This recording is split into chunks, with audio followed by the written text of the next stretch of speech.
Introduction. Philip Sidney was born at Penshurst, in Kent, on the 29th of November, 1554. His father, Sir Henry Sidney, had married Mary, eldest daughter of John Dudley, Duke of Northumberland, and Philip was the eldest of their family of 3 sons and 4 daughters. Edmund Spenser and Walter Raleigh were of like age with Philip Sidney, differing only by about a year, and when Elizabeth became queen, on the 17th of November, 1558, they were children of 4 or 5 years old. In the year 1560, Sir Henry Sidney was made Lord President of Wales, representing the Queen in Wales and the 4 adjacent western counties, as a Lord Deputy represented her in Ireland. The official residence of the Lord President was at Ludlow Castle, to which Philip Sidney went with his family when a child of 6. In the same year, his father was installed as a Knight of the Garter. When in his 10th year, Philip Sidney was sent from Ludlow to Shrewsbury Grammar School, where he studied for 3 or 4 years, and had among his schoolfellows Fulk Greville, afterwards Lord Brooke, who remained until the end of Sidney's life one of his closest friends. When he himself was dying, he directed that he should be described upon his tomb as Fulk Greville, servant to Queen Elizabeth, counsellor to King James, and friend to Sir Philip Sidney. Even Dr. Thomas Thornton, canon of Christ Church, Oxford, under whom Sidney was placed when he was entered to Christ Church in his 14th year, at midsummer, in 1568, had it afterwards recorded on his tomb that he was the tutor of Sir Philip Sidney. Sidney was in his 18th year in May, 1572, when he left the university to continue his training for the service of the state, by travel on the continent. Licensed to travel with horses for himself and 3 servants, Philip Sidney left London in the train of the Earl of Lincoln, who was going out as ambassador to Charles Roman IX, in Paris. He was in Paris on the 24th of August in that year, which was the day of the massacre of St. Bartholomew. He was sheltered from the dangers of that day in the house of the English ambassador, Sir Francis Walsingham, whose daughter Fanny Sidney married 12 years afterwards. From Paris, Sidney traveled on by way of Heidelberg to Frankfurt, where he lodged at a printer S, and found a warm friend in Hubert Langt, whose letters to him have been published. Sidney was 18 and Langt 55, a French Huguenot, learned and zealous for the Protestant cause, who had been professor of civil law in Padua, and who was acting as secret minister for the Elector of Saxony when he first knew Sidney, and saw in him a future statesman whose character and genius would give him weight in the councils of England, and make him a main hope of the Protestant cause in Europe. Sidney traveled on with Hubert Langt from Frankfurt to Vienna, visited Hungary, then passed to Italy, making for 8 weeks Venice his headquarters, and then giving 6 weeks to Padua. He returned through Germany to England, and was in attendance at the court of Queen Elizabeth in July, 1575. Next month, his father was sent to Ireland as Lord Deputy, and Sidney lived in London with his mother. At this time, the opposition of the mayor and corporation of the City of London to the acting of plays by servants of Sidney's uncle, the Earl of Leicester, who had obtained a patent for them, obliged the actors to cease from hiring rooms or inn yards in the city, and build themselves a house of their own a little way outside one of the city gates, and wholly outside the Lord Mayor's jurisdiction. Thus the first theatre came to be built in England in the year 1576. Shakespeare was then but 12 years old, and it was 10 years later that he came to London. In February 1577, Philip Sidney, not yet 23 years old, was sent on a formal embassy of congratulation to Rudolph Roman II. Upon his becoming Emperor of Germany, but under the duties of the formal embassy, was the charge of watching for opportunities of helping forward a Protestant league among the princes of Germany. On his way home through the Netherlands, he was to convey Queen Elizabeth's congratulations to William of Orange on the birth of his first child. And what impression he made upon that leader of men is shown by a message William sent afterwards through Fulk Greville to Queen Elizabeth. He said that if he could judge, Her Majesty had one of the ripest and greatest counsellors of state in Philip Sidney that then lived in Europe, to the trial of which he was pleased to leave his own credit engaged until Her Majesty was pleased to employ this gentleman, either amongst her friends or enemies. Sidney returned from his embassy in June 1577, At the time of his departure, in the preceding February, his sister Mary, then 20 years old, had become the third wife of Henry Herbert, Earl of Pembroke, and her new home as Countess of Pembroke was in the great house at Wilton, about 3 miles from Salisbury. She had a measure of her brother's genius and was of like noble strain. Spenser described her as the gentlest shepherdess that lives this day, and most resembling, both in shape and sprite, her brother dear. Ben Jonson, long after her brother had passed from earth, wrote upon her death the well-known epitaph. Underneath this sable hearse lies the subject of all verse, Sidney's sister, Pembroke's mother. Death, ere thou hast slain another, learned and fair, and good as she time shall throw a dart at thee. Sidney's sister became Pembroke's mother in 1580, while her brother Philip was staying with her at Wilton. He had early in the year written a long argument to the Queen against the project of her marriage with the Duke of Anjou, which she then found it politic to seem to favor. She liked Sidney well, but resented, or appeared to resent, his intrusion of advice. He also was discontented with what seemed to be her policy, and he withdrew from court for a time. That time of seclusion, after the end of March, 1580, he spent with his sister at Wilton. They versified psalms together, and he began to write for her amusement when she had her baby first upon her hands, his Romance of Arcadia. It was never finished. Much was written at Wilton in the summer of 1580, the rest in 1581, written, as he said in a letter to her, only for you, only to you. For sever eyes it is not, being but a trifle, triflingly handled. Your dear self can best witness the manner, being done in loose sheets of paper, most of it in your presence, the rest by sheets sent unto you as fast as they were done. He never meant that it should be published. Indeed, when dying he asked that it should be destroyed. But it belonged to a sister who prized the lightest word of his, and after his death it was published in 1590 as the Countess of Pembroke's Arcadia. The book reprinted in this volume was written in 1581, while sheets of the Arcadia were still being sent to Wilton. But it differs wholly in style from the Arcadia. Sidney's Arcadia has literary interest as the first important example of the union of pastoral with heroic romance, out of which came presently, in France, a distinct school of fiction. But the genius of its author was at play. It followed designedly the fashions of the hour in verse and prose, which tended to extravagance of ingenuity. The Defense of Poesie has higher interest as the first important piece of literary criticism in our literature. Here Sidney was in earnest. His style is wholly free from the euphuistic extravagance in which readers of his time delighted. It is clear, direct, and manly, not the less, but the more thoughtful and refined for its unaffected simplicity. As criticism it is of the true sort, not captious or formal, still less engaged, as nearly all bad criticism is, more or less, with indirect suggestion of the critic himself as the one owl in a world of mice. Philip Sidney's care is towards the end of good literature. He looks for highest aims and finds them in true work and hears God's angel in the poet's song. The writing of this piece was probably suggested to him by the fact that an earnest young student, Stephen Gosson, who came from his university about the time when the first theaters were built, and wrote plays, was turned by the bias of his mind into agreement with the Puritan attacks made by the pulpit on the stage, arising chiefly from the fact that plays were then acted on Sundays, and in 1579 transferred his pen from service of the players to attack on them. In a piece which he called The School of Abuse, containing a pleasant invective against poets, pipers, players, jesters, and such like caterpillars of a commonwealth, setting up the flag of defiance to their mischievous exercise, and overthrowing their bulwarks by profane writers, natural reason, and common experience. A discourse as pleasant for gentlemen that favor learning as profitable for all that will follow virtue.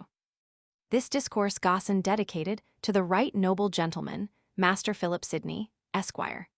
Sidney himself wrote verse. He was companion with the poets, and counted Edmund Spenser among his friends. Gosson's pamphlet was only one expression of the narrow form of Puritan opinion that had been misled into attacks on poetry and music as feeders of idle appetite that withdrew men from the life of duty. To show the fallacy in such opinion, Philip Sidney wrote in 1581 this piece, which was first printed in 1595, 9 years after his death, as a separate publication, entitled An Apologie for Poetry. 3 years afterwards it was added with other pieces to the third edition of his Arcadia, and then entitled The Defense of Poesie. In 16 subsequent editions, it continued to appear as The Defense of Poesie. The same title was used in the separate editions of 1752 and 1810. Professor Edward Arber reissued in 1869 the text of the first edition of 1595 and restored the original title, which probably was that given to the piece by its author. One name is as good as the other, but as the word apology has somewhat changed its sense in current English, it may be well to go on calling the work The Defense of Poesie. In 1583, Sidney was knighted, and soon afterwards in the same year, he married Frances, daughter of Sir Francis Walsingham. Sonnets written by him according to old fashion and addressed to a lady in accordance with a form of courtesy that in the same old fashion had always been held to exclude personal suit. Personal suit was private, and not public, have led to grave misapprehension among some critics. They supposed that he desired marriage with Penelope de Veru, who was forced by her family in 1580, then 18 years old, into a hateful marriage with Lord Rich. It may be enough to say that if Philip Sidney had desired her for his wife, he had only to ask for her and have her. Her father, when dying, had desired, as any father might, that his daughter might become the wife of Philip Sidney. But this is not the place for a discussion of Astrophel and Stella sonnets. In 1585, Sidney was planning to join Drake at sea in attack on Spain in the West Indies. He was stayed by the Queen. But when Elizabeth declared war on behalf of the Reformed faith and sent Leicester with an expedition to the Netherlands, Sir Philip Sidney went out in November 1585 as governor of Flushing. His wife joined him there. He fretted at inaction and made the value of his counsels so distinct that his uncle Leicester said after his death that he began by despising his youth for a counselor, not without bearing a hand over him as a forward young man.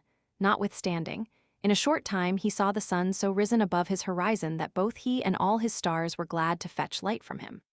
In May 1586, Sir Philip Sidney received news of the death of his father. In August, his mother died. In September, he joined in the investment of Zutphen. On the 22nd of September, his thigh bone was shattered by a musket ball from the trenches. His horse took fright and galloped back, but the wounded man held to his seat. He was then carried to his uncle, asked for water, and when it was given, saw a dying soldier carried past, who eyed it greedily. At once he gave the water to the soldier, saying, "Thy necessity is yet greater than mine." Sidney lived on, patient in suffering, until the 17th of October. When he was speechless before death, one who stood by asked Philip Sidney for a sign of his continued trust in God. He folded his hands as in prayer over his breast, and so they were become fixed and chill when the watchers placed them by his side, and in a few minutes the stainless representative of the young manhood of Elizabethan England passed away. H.M. An Apology for Poetry. When the right virtuous Edward Wotton, one, and I were at the Emperor's court together, we gave ourselves to learn horsemanship of Gio. Pietro Pugliano, one that, with great commendation, had the place of an esquire in his stable, and he, according to the fertileness of the Italian wit, did not only afford us the demonstration of his practice, but sought to enrich our minds with the contemplation therein, which he thought most precious.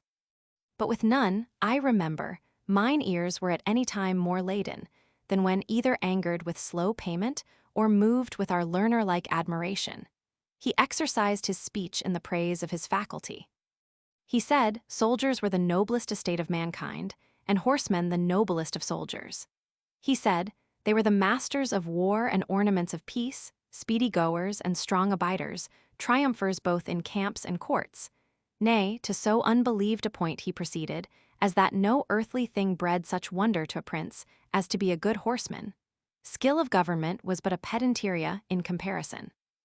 Then would he add certain praises by telling what a peerless beast the horse was, the only serviceable courtier, without flattery, the beast of most beauty, faithfulness, courage, and such more, that if I had not been a piece of a logician before I came to him, I think he would have persuaded me to have wished myself a horse. But thus much, at least, with his no few words, he drove into me that self-love is better than any gilding, to make that seem gorgeous wherein ourselves be parties.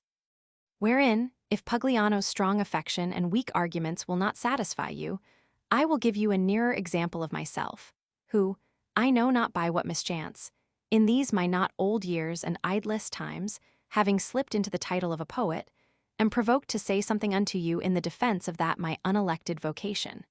Which if I handle with more good will than good reasons, bear with me, since the scholar is to be pardoned that followeth the steps of his master. And yet I must say, that as I have more just cause to make a pitiful defense of poor poetry, which, from almost the highest estimation of learning, is fallen to be the laughingstock of children, so have I need to bring some more available proofs, since the former is by no man barred of his deserved credit, whereas the silly latter hath had even the names of philosophers used to the defacing of it, with great danger of civil war among the muses. 2. At first, truly, to all them that, professing learning, inveigh against poetry, may justly be objected, that they go very near to ungratefulness to seek to deface that which, in the noblest nations and languages that are known, hath been the first light giver to ignorance, and first nurse, whose milk by little and little enabled them to feed afterwards of tougher knowledges. And will you play the hedgehog, that being received into the den, drove out his host? 3, or rather the vipers, that with their birth kill their parents. 4. Let learned Greece, in any of her manifold sciences, be able to show me one book before Musaeus, Homer, and Hesiod, all three nothing else but poets. Nay, let any history he brought that can say any writers were there before them, if they were not men of the same skill, as Orpheus, Linus, and some others are named, who having been the first of that country that made pens deliverers of their knowledge to posterity, may justly challenge to be called their fathers in learning. For not only in time they had this priority, although in itself antiquity be venerable, but went before them as causes to draw with their charming sweetness the wild untamed wits to an admiration of knowledge. So as Amphion was said to move stones with his poetry to build Thebes, and Orpheus to be listened to by beasts, indeed, stony and beastly people, so among the Romans were Livius Andronicus, and Aeneas. So in the Italian language, the first that made it to aspire to be a treasure house of science were the poets Dante, Bacchus, and Petrarch. So in our English were Gower and Chaucer. After whom, encouraged and delighted with their excellent foregoing, others have followed to beautify our mother tongue, as well in the same kind as other arts. This 5 did so notably show itself that the philosophers of Greece durst not a long time appear to the world, but under the mask of poets. So Thales, Empedocles, and Parmenides sang their natural philosophy in verses. So did Pythagoras and Phocylides their moral counsels. So did Tyrtaeus in war matters, and Solon in matters of policy. Or rather they, being poets, did exercise their delightful vein in those points of highest knowledge, which before them lay hidden to the world. For that wise Solon was directly a poet, it is manifest, having written in verse the notable fable of the Atlantic island, which was continued by Plato. 6. And, truly, even Plato, whosoever well considereth shall find that in the body of his work, though the inside and strength were philosophy, the skin, as it were, and beauty depended most of poetry. For all stands upon dialogues, wherein he feigns many honest burgesses of Athens speaking of such matters, that if they had been set on the rack they would never have confessed them.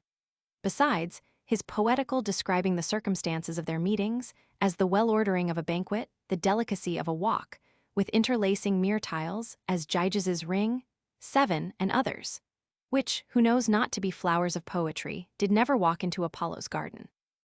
And 8, even historiographers, although their lips sound of things done and verity be written in their foreheads, have been glad to borrow both fashion and, perchance, weight of the poets. So Herodotus entitled the books of his history by the names of the 9 muses, and both he and all the rest that followed him either stole or usurped of poetry their passionate describing of passions, the many particularities of battles which no man could affirm. Or, if that be denied me, long orations, put in the months of great kings and captains, which it is certain they never pronounced. So that truly neither philosopher nor historiographer could, at the first, have entered into the gates of popular judgments if they had not taken a great disport of poetry, which in all nations at this day, where learning flourisheth not, is plain to be seen, in all which they have some feeling of poetry. In Turkey, besides their lawgiving divines, they have no other writers but poets. In our neighbor country Ireland, where too learning goes very bare, yet are their poets held in a devout reverence. Even among the most barbarous and simple Indians, where no writing is, yet have they their poets who make and sing songs, which they call arentos, both of their ancestors' deeds and praises of their gods. A sufficient probability that if ever learning comes among them, it must be by having their hard, dull wits softened and sharpened with the sweet delight of poetry. For until they find a pleasure in the exercise of the mind, great promises of much knowledge will little persuade them that know not the fruits of knowledge.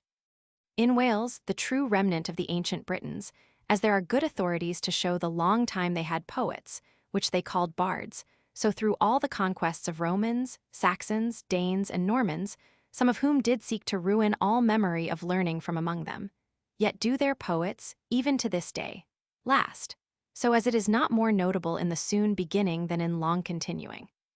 But since the authors of most of our sciences were the Romans, and before them the Greeks, let us a little stand upon their authorities, but even so far as to see what names they have given unto this now scorned skill. 9. Among the Romans a poet was called vates, which is as much as a diviner, foreseer, or prophet, as by his conjoined words vaticinium and vaticinari is manifest. So heavenly a title did that excellent people bestow upon this heart-ravishing knowledge. And so far were they carried into the admiration thereof, that they thought in the changeable hitting upon any such verses, great foretokens of their following fortunes were placed. Whereupon grew the word of sortes Virgiliani, when by sudden opening Virgil's book, they lighted upon some verse, as it is reported by many, whereof the histories of the emperors' lives are full. As of Albinus, the governor of our island, who, in his childhood, met with this verse. Arma amens capio, nexat rationis in armies, and in his age performed it.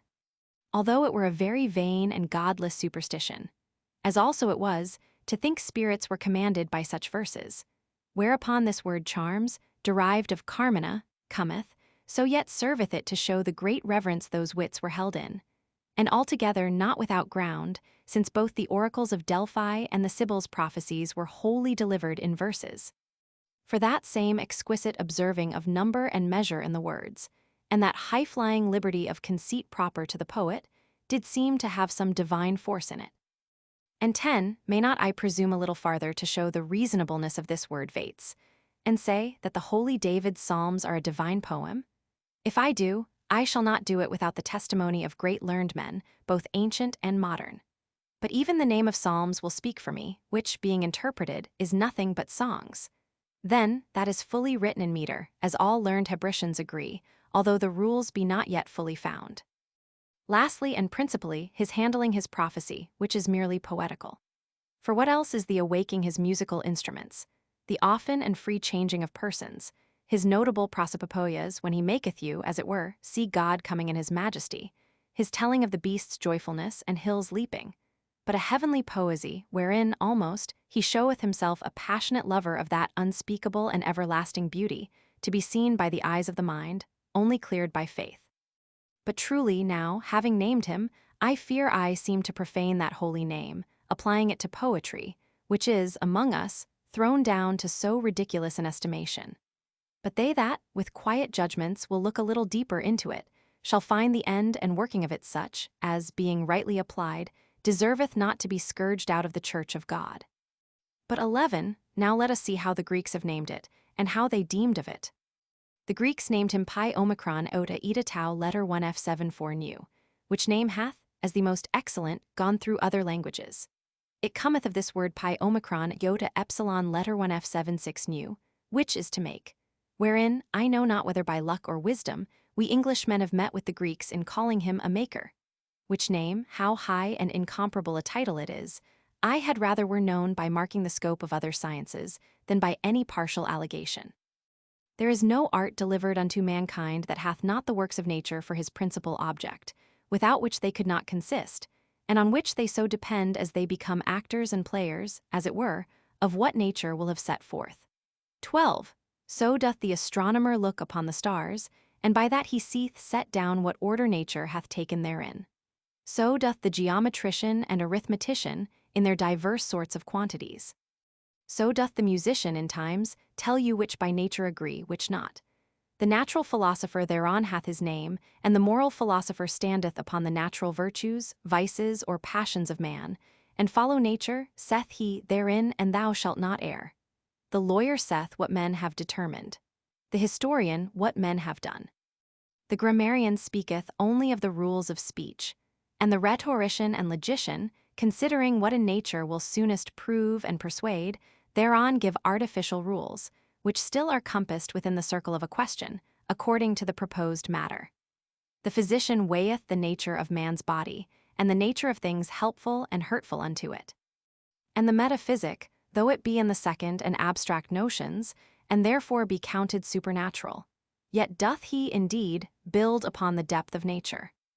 Only the poet, disdaining to be tied to any such subjection, lifted up with the vigor of his own invention, doth grow, in effect, into another nature, in making things either better than nature bringeth forth, or quite anew, forms such as never were in nature, as the heroes, demigods, cyclops, chimeras, furies, and such like.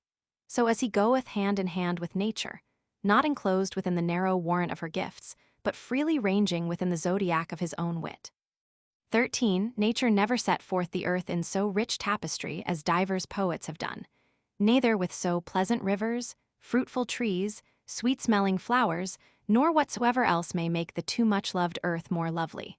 Her world is brazen, the poets only deliver a golden. But let those things alone, and go to man. 14. For whom as the other things are, so it seemeth in him her uttermost cunning is employed.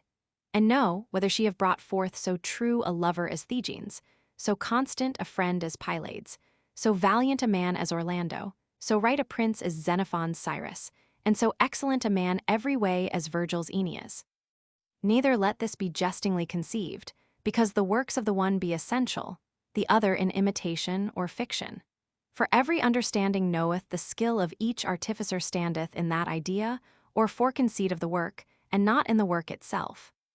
And that the poet hath that idea is manifest by delivering them forth in such excellency as he had imagined them, which delivering forth also is not wholly imaginative, as we are wont to say by them that build castles in the air.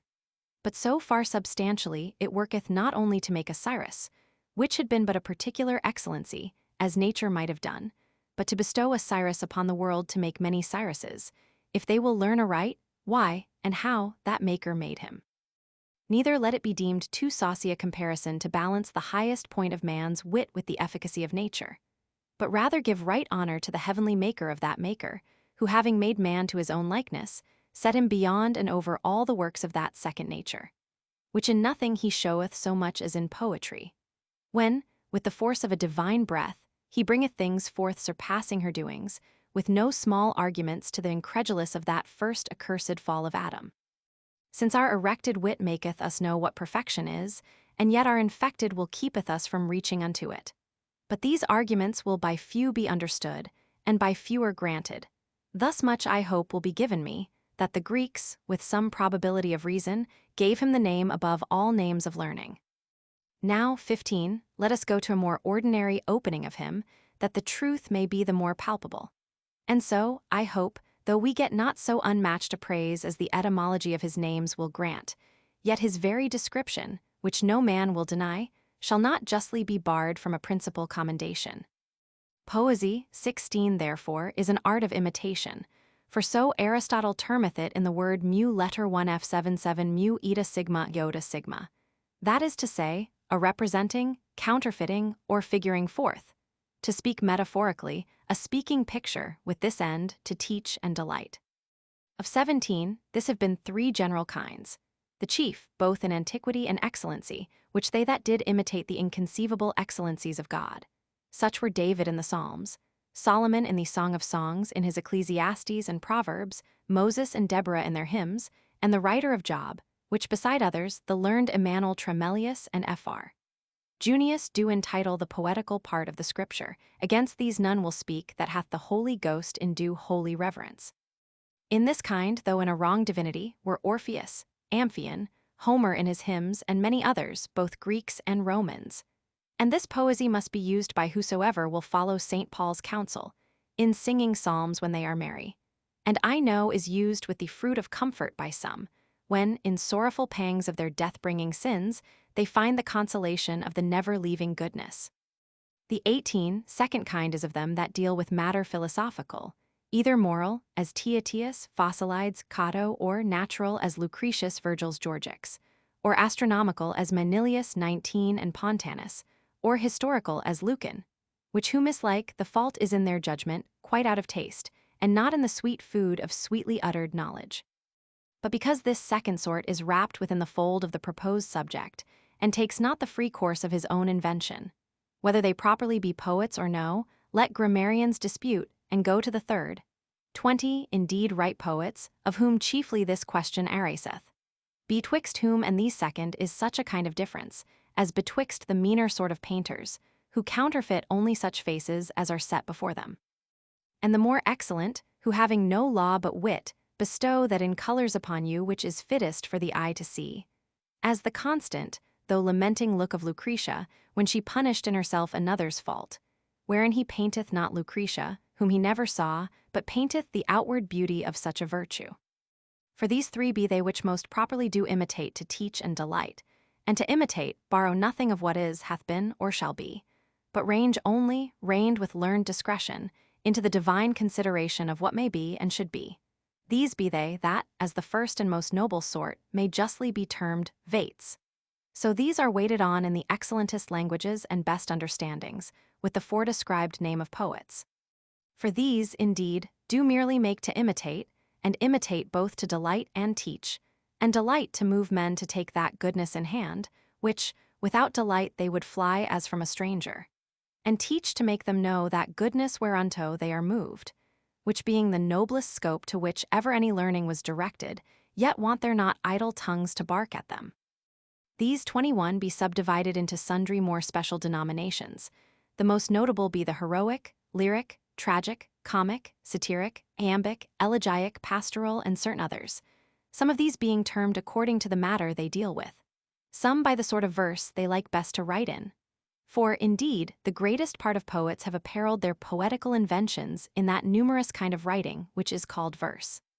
Indeed, but apparellied verse, being but an ornament and no cause to poetry, since there have been many most excellent poets that never versified, and now swarm many versifiers that need never answer to the name of poets. 22. For Xenophon, who did imitate so excellently as to give us Ephigem Justi Imperii, the portraiture of a just of Cyrus, as Cicero saith of him, made therein an absolute heroical poem. So did Heliodorus, 23, in his sugared invention of Thegenes and Chariclea, and yet both these wrote in prose, which I speak to show that it is not rhyming and versing that maketh a poet, no more than a long gown maketh an advocate, who, though he pleaded in armor, should be an advocate and no soldier.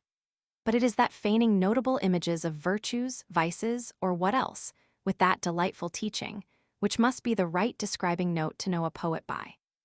Although, indeed, the senate of poets have chosen verse as their fittest raiment, meaning, as in matter they passed all in all, so in manner to go beyond them, not speaking table talk fashion, or like men in a dream, words as they changeably fall from the mouth, but piecing each syllable of each word by just proportion, according to the dignity of the subject. Now, 24, therefore, it shall not be amiss, first, to weight this latter sort of poetry by his works, and then by his parts. And if in neither of these anatomies he be commendable, I hope we shall receive a more favorable sentence. This purifying of wit, this enriching of memory, enabling of judgment, and enlarging of conceit, which commonly we call learning under what name soever it come forth, or to what immediate end soever it be directed.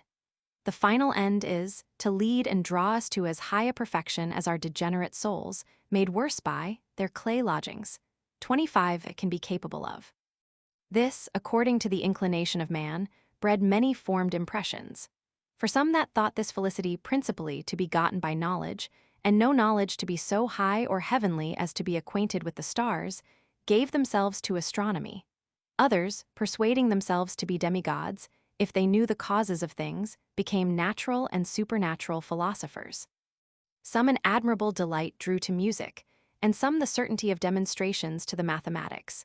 But all, one and other, having this scope to know, and by knowledge to lift up the mind from the dungeon of the body to the enjoying his own divine essence.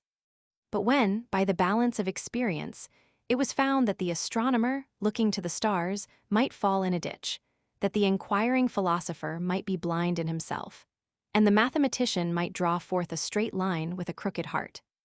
Then lo, did proof, the overruler of opinions, make manifest that all these are but serving sciences, which, as they have a private end in themselves, so yet are they all directed to the highest end of the mistress knowledge.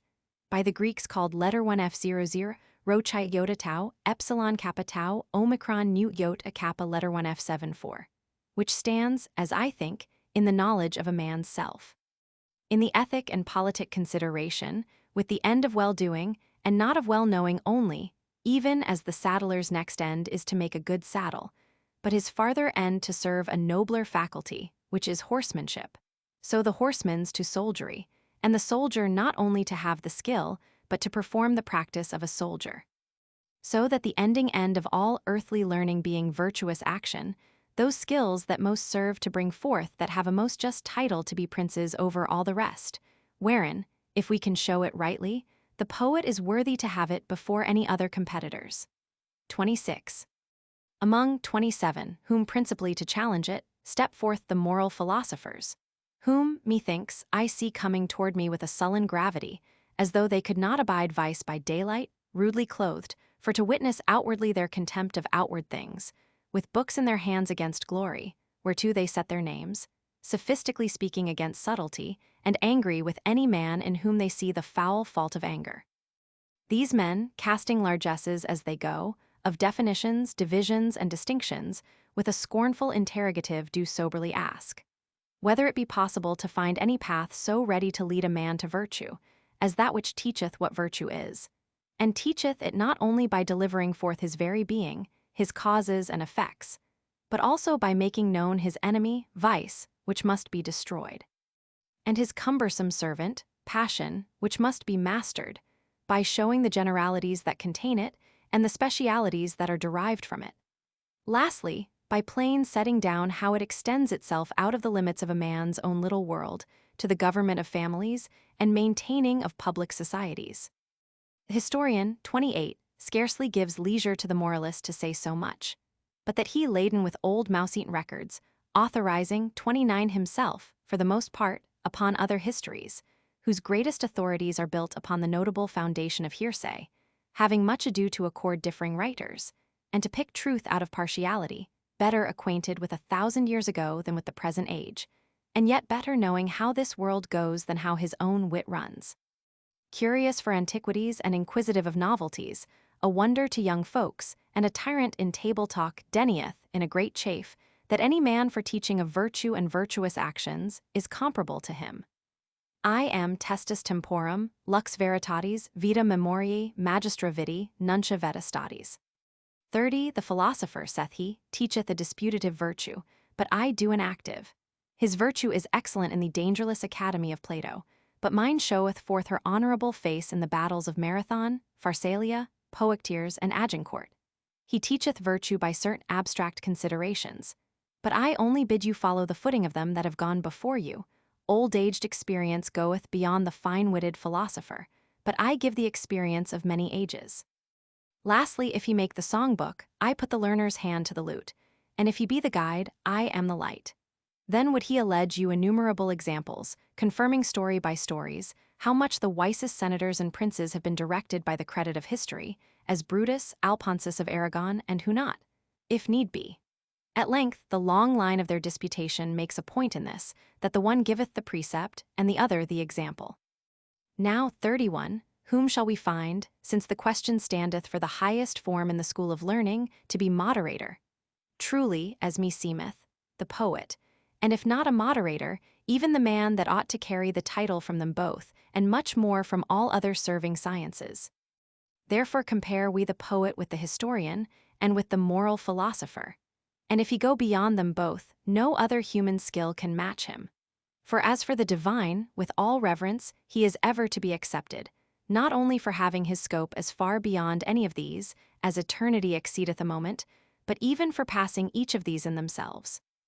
And for the lawyer, though jus be the daughter of justice, the chief of virtues, yet because he seeks to make men good rather, formidine pony, than virtudes amore. Or, to say righter, doth not endeavor to make men good, but that their evil hurt not others, having no care, so he be a good citizen, how bad a man he be. Therefore, as our wickedness maketh him necessary, and necessity maketh him honorable, so is he not in the deepest truth to stand in rank with these, who all endeavor to take naughtiness away, and plant goodness even in the secretest cabinet of our souls. And these four are all that anyway deal in the consideration of men's manners, which being the supreme knowledge, they that best breed it deserve the best commendation. The philosopher, therefore, and the historian are they which would win the goal, the one by precept, the other by example. But both, not having both, do both halt. For the philosopher, setting down with thorny arguments the bare rule, is so hard of utterance, and so misty to be conceived, that one that hath no other guide but him shall wade in him until he be old, before he shall find sufficient cause to be honest. For his knowledge standeth so upon the abstract and general, that happy is that man who may understand him, and more happy that can apply what he doth understand. On the other side the historian, wanting the precept, is so tied, not to what should be, but to what is, to the particular truth of things, and not to the general reason of things, that his example draweth no necessary consequence, and therefore a less fruitful doctrine. Now 32 doth the peerless poet perform both, for whatsoever the philosopher saith should be done, he giveth a perfect picture of it, by someone by whom he presupposeth it was done, so as he coupleth the general notion with the particular example. A perfect picture, I say, for he yieldeth to the powers of the mind an image of that whereof the philosopher bestoweth but a wordish description, which doth neither strike, pierce, nor possess the sight of the soul, so much as that other doth. For as, in outward things, to a man that had never seen an elephant, or a rhinoceros, who should tell him most exquisitely all their shape, color, bigness, and particular marks. Or of a gorgeous palace, an architect who, declaring the full beauties, might well make the hearer able to repeat, as it were, by rote all he had heard, yet should never satisfy his inward conceit, with being witness to itself of a true living knowledge. But the same man, as soon as he might see those beasts well painted, or that house well in model, should straightway grow, without need of any description, to a judicial comprehending of them. So, no doubt, the philosopher, with his learned definitions, be it of virtue or vices, matters of public policy or private government, replenisheth the memory with many infallible grounds of wisdom, which, notwithstanding, lie dark before the imaginative and judging power, if they be not illuminated or figured forth by the speaking picture of poesy. Tully taketh much pains, and many times not without poetical help, to make us know the force love of our country hath in us. Let us but hear old Anchises, speaking in the midst of Troy's flames, or see Ulysses, in the fullness of all Calypso's delights, bewail his absence from barren and beggarly Ithaca. Anger, the Stoics said, was a short madness. Let but Sophocles bring you Ajax on a stage, killing or whipping sheep and oxen, thinking them the army of Greeks, with their chieftains Agamemnon and Menelaus. And tell me, if you have not a more familiar insight into anger, than finding in the schoolmen his genus and difference. See whether wisdom and temperance in Ulysses and Diomedes, valor in Achilles, friendship in Nissus and Euryalus, even to an ignorant man carry not an apparent shining. And, contrarily, the remorse of conscience in Oedipus, the soon-repenting pride in Agamemnon, the self-devouring cruelty in his father Atreus, the violence of ambition in the two Theban brothers, the sour sweetness of revenge in Medea. And to fall lower, the Terentian Gnatho, and our Chaucer's Pandar, so expressed, that we now use their names to signify their trades. And finally, all virtues, vices, and passions so in their own natural states laid to the view, that we seem not to hear of them, but clearly to see through them. But even in the most excellent determination of goodness, what philosopher's counsel can so readily direct a prince as the feigned Cyrus in Xenophon, or a virtuous man in all fortunes, as Aeneas in Virgil, or a whole commonwealth, as the way of Sir Thomas More's Utopia? I say the way because where Sir Thomas More erred, it was the fault of the man, and not of the poet. For that way of patterning a commonwealth was most absolute, though he, perchance, hath not so absolutely performed it. For the question is, whether the feigned image of poetry, or the regular instruction of philosophy, hath the more force in teaching.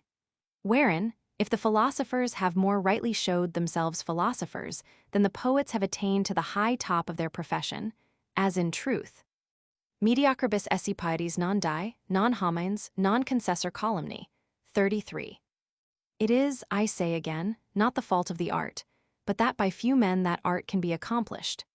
Certainly, even our Savior Christ could as well have given the moral commonplaces, 34, of uncharitableness and humbleness, as the divine narration of Dives and Lazarus, or of disobedience and mercy, as the heavenly discourse of the lost child and the gracious Father.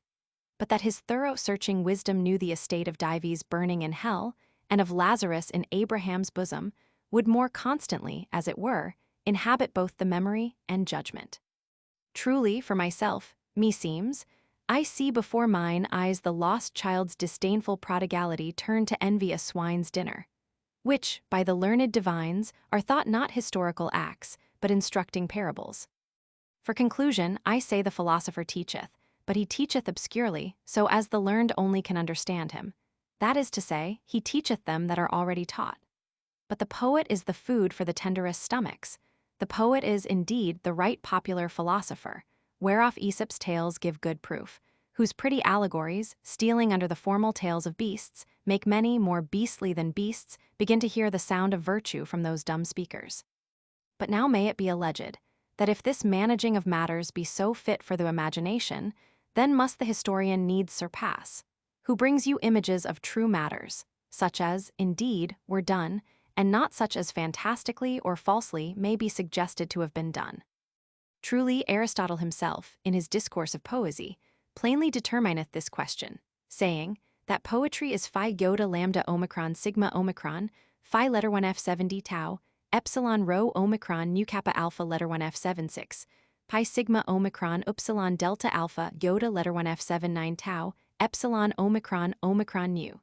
That is to say, it is more philosophical and more ingenious than history. His reason is because poesy dealeth with kappa alpha theta omicron lambda omicron upsilon, that is to say, with the universal consideration, and the history kappa alpha theta letter 1 f14 kappa alpha sigma tau omicron u, the particular.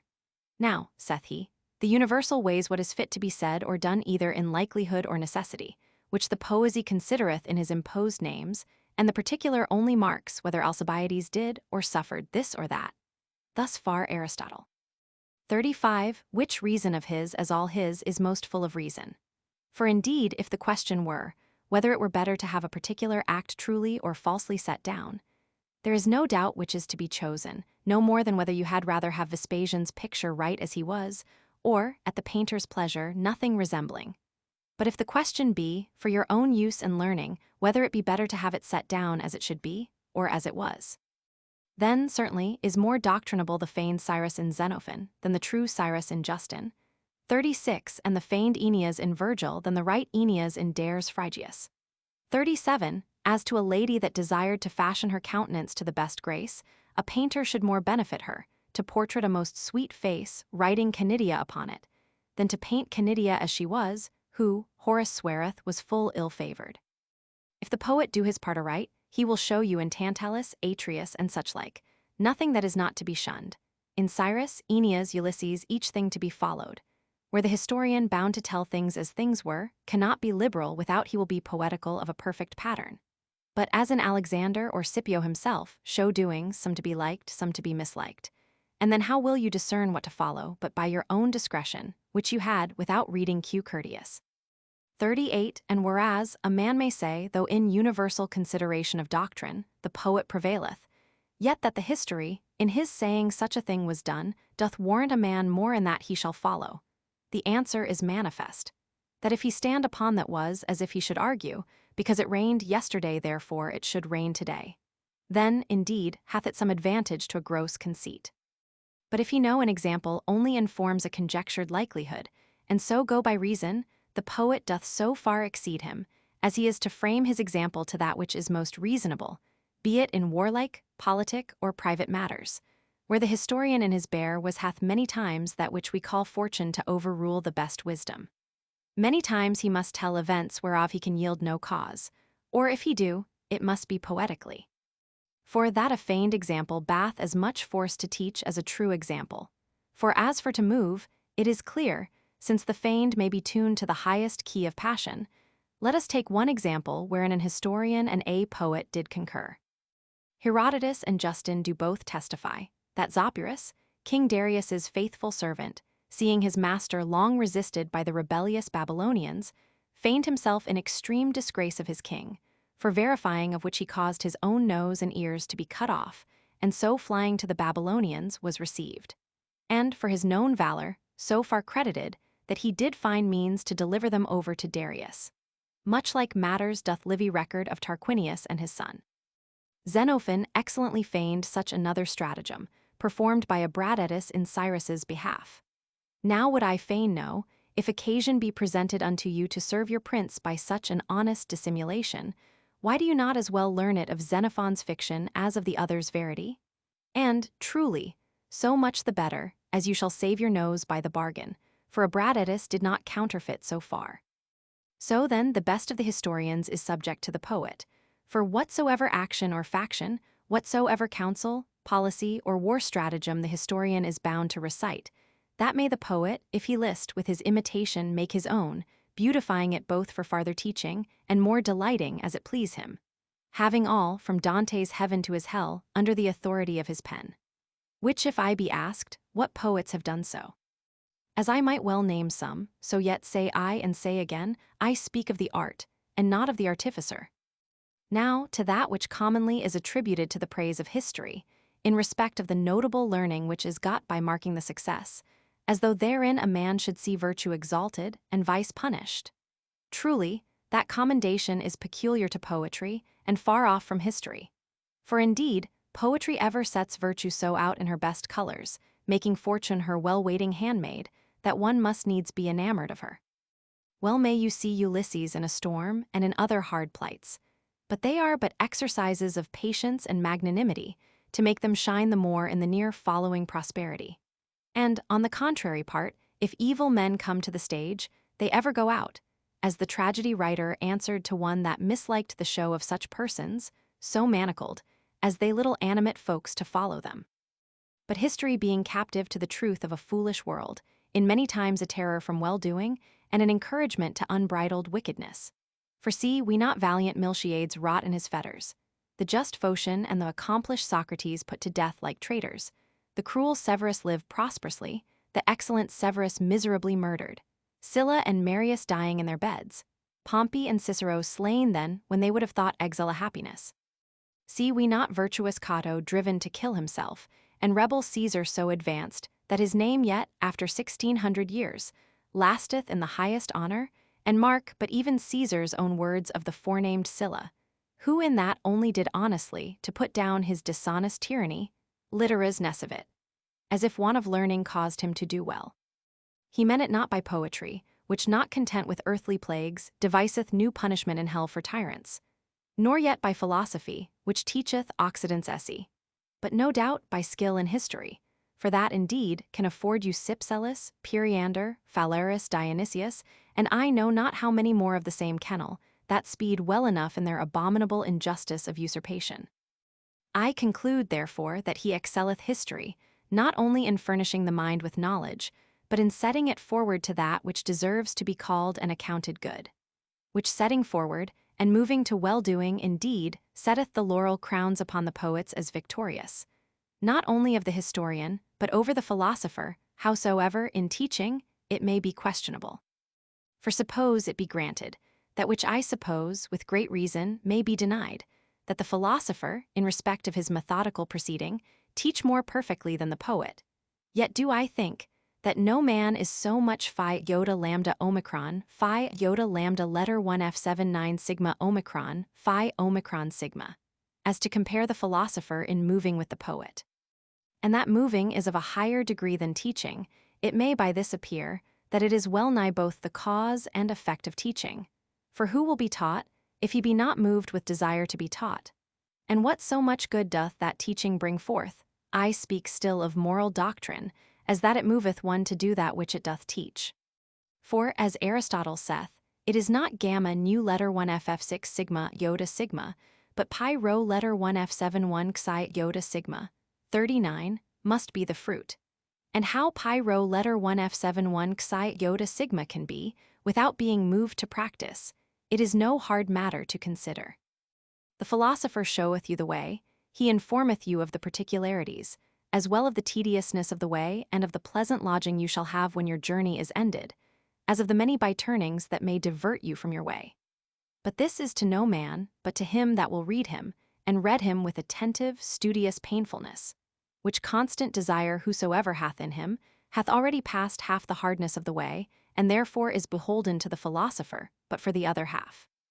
Nay, truly, learned men have learnedly thought, that where once reason hath so much overmastered passion, as that the mind hath a free desire to do well, the inward light each mind hath in itself is as good as a philosopher's book.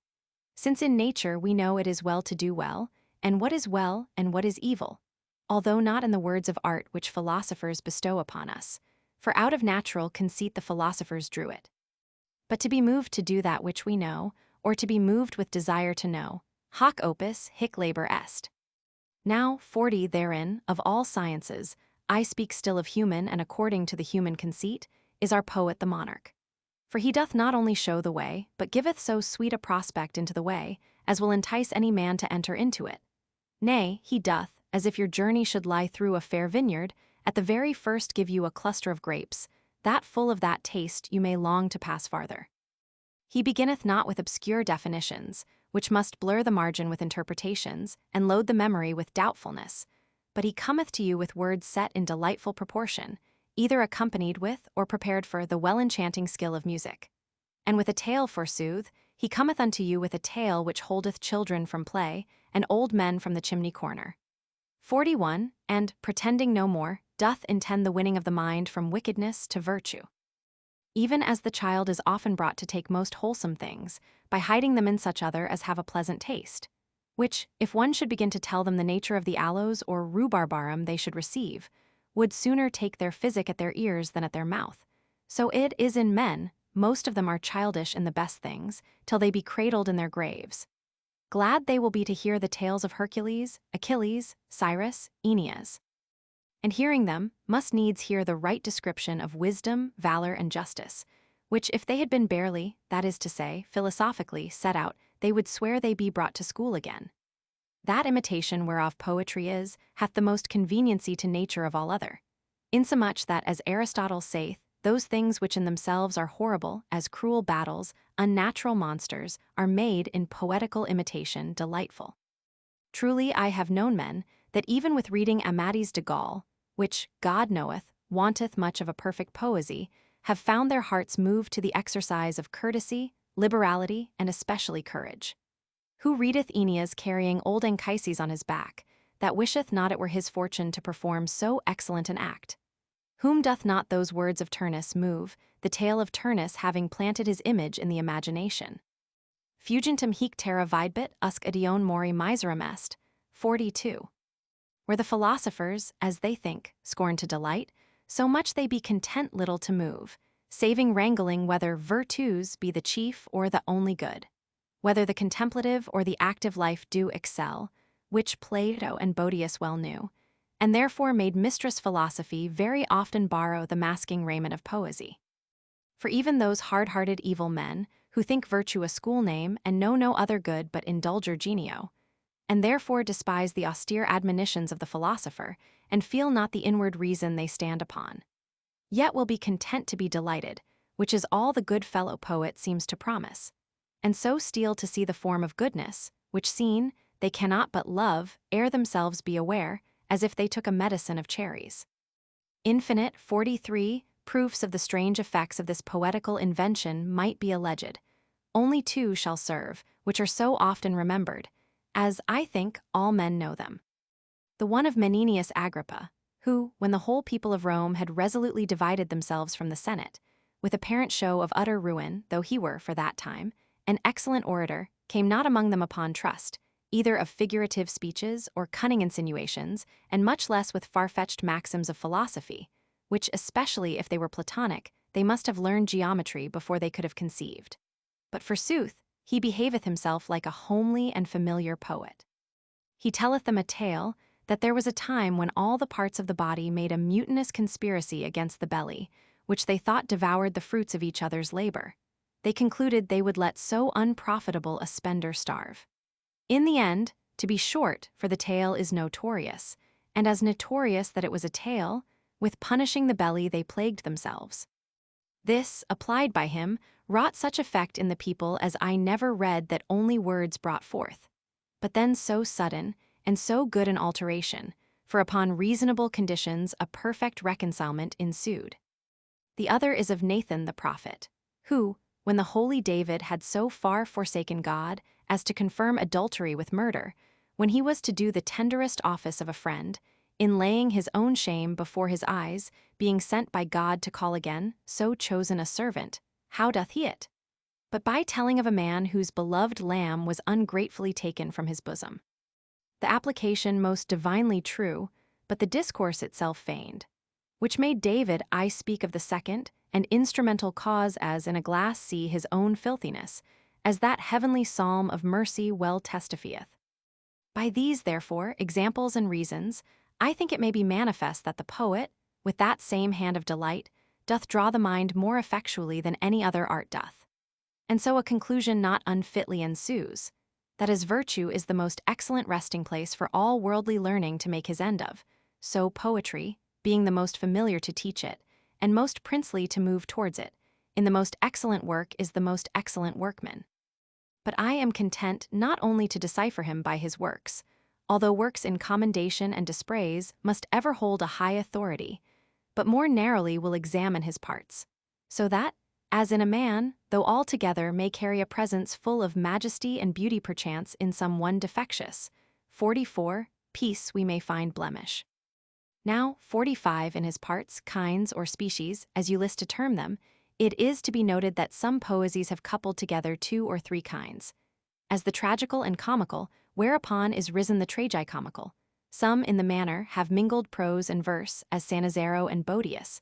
Some have mingled matters heroical and pastoral. But that cometh all to one in this question, for, if severed they be good, the conjunction cannot be hurtful. Therefore, perchance, forgetting some, and leaving some as needless to be remembered, it shall not be amiss, in a word, to cite the special kinds, to see what faults may be found in the right use of them. Is it then the pastoral poem which is misliked? 46, for perchance, where the hedge is lowest, they will soonest leap over. Is the poor pipe disdained, which sometimes, out of Meliboeus's mouth, can show the misery of people under hard lords and ravening soldiers? And again, by Tityrus, what blessedness is derived to them that lie lowest from the goodness of them that sit highest. Sometimes under the pretty tales of wolves and sheep, can include the whole considerations of wrongdoing and patience, sometimes show that contentions for trifles can get but a trifling victory, where, perchance, a man may see that even Alexander and Darius, when they strove who should be cock of this world's dunghill, the benefit they got was, that the afterlivers may say, Hic memini, et victim frustra contendir theism, ex illo corridon est tempor nobis. 47. Or is it the lamenting elegiac, 48, which in a kind heart would move rather pity than blame? Who bewaileth, with the great philosopher Heraclitus, the weakness of mankind, and the wretchedness of the world? Who, surely, is to be praised, either for compassionately accompanying just causes of lamentations, or for rightly pointing out how weak be the passions of woefulness? Is it the bitter but wholesome iambic, 49, who rubs the galled mind, making shame the trumpet of villainy, with bold and open crying out against naughtiness? Or the satiric, who, omni vefer vitium ridenti tangit amico, 50, who sportingly never leaveth, until he make a man laugh at folly, and at length ashamed to laugh at himself, which he cannot avoid without avoiding the folly? Who, while circum precordia ludit, giveth us to feel how many headaches a passionate life bringeth us to, who, when all is done, est ulubris animus si nos non deficit equus, 51. No, perchance, it is the comic, 52, whom naughty playmakers and stage-keepers have justly made odious. To the arguments of abuse I will after answer. Only thus much now is to be said, that the comedy is an imitation of the common errors of our life, which he representeth in the most ridiculous and scornful sort that may be, so as it is impossible that any beholder can be content to be such a one. Now, as in geometry, the oblique must be known as well as the right, and in arithmetic, the odd as well as the even. So in the actions of our life, who seeth not the filthiness of evil, wanteth a great foil to perceive the beauty of virtue. This doth the comedy handle so, in our private and domestical matters, as with hearing it we get, as it were, an experience of what is to be looked for, of a niggardly demi, of a crafty Davus, of a flattering Gnatho, of a vainglorious Thraso. And not only to know what effects are to be expected, but to know who be such, by the signifying badge given them by the comedian. And little reason hath any man to say, that men learn the evil by seeing it so set out. Since, as I said before, there is no man living, but by the force truth hath in nature, no sooner seeth these men play their parts, but wisheth them in pistrinum. 53. Although, perchance, the sack of his own faults lie so behind his back, that he seeth not himself to dance in the same measure, whereto yet nothing can more open his eyes than to see his own actions contemptibly set forth. So that the right use of comedy will, I think, by nobody be blamed. And much less of the high and excellent tragedy, 54, that openeth the greatest wounds, and showeth forth the ulcers that are covered with tissue. That maketh kings fear to be tyrants, and tyrants to manifest their tyrannical humours. That with stirring the effects of admiration and commiseration, teacheth the uncertainty of this world, and upon how weak foundations gilded roofs are builded. That maketh us know, qui sceptra civis duro imperio regit, timit timens, metis in authorem redit.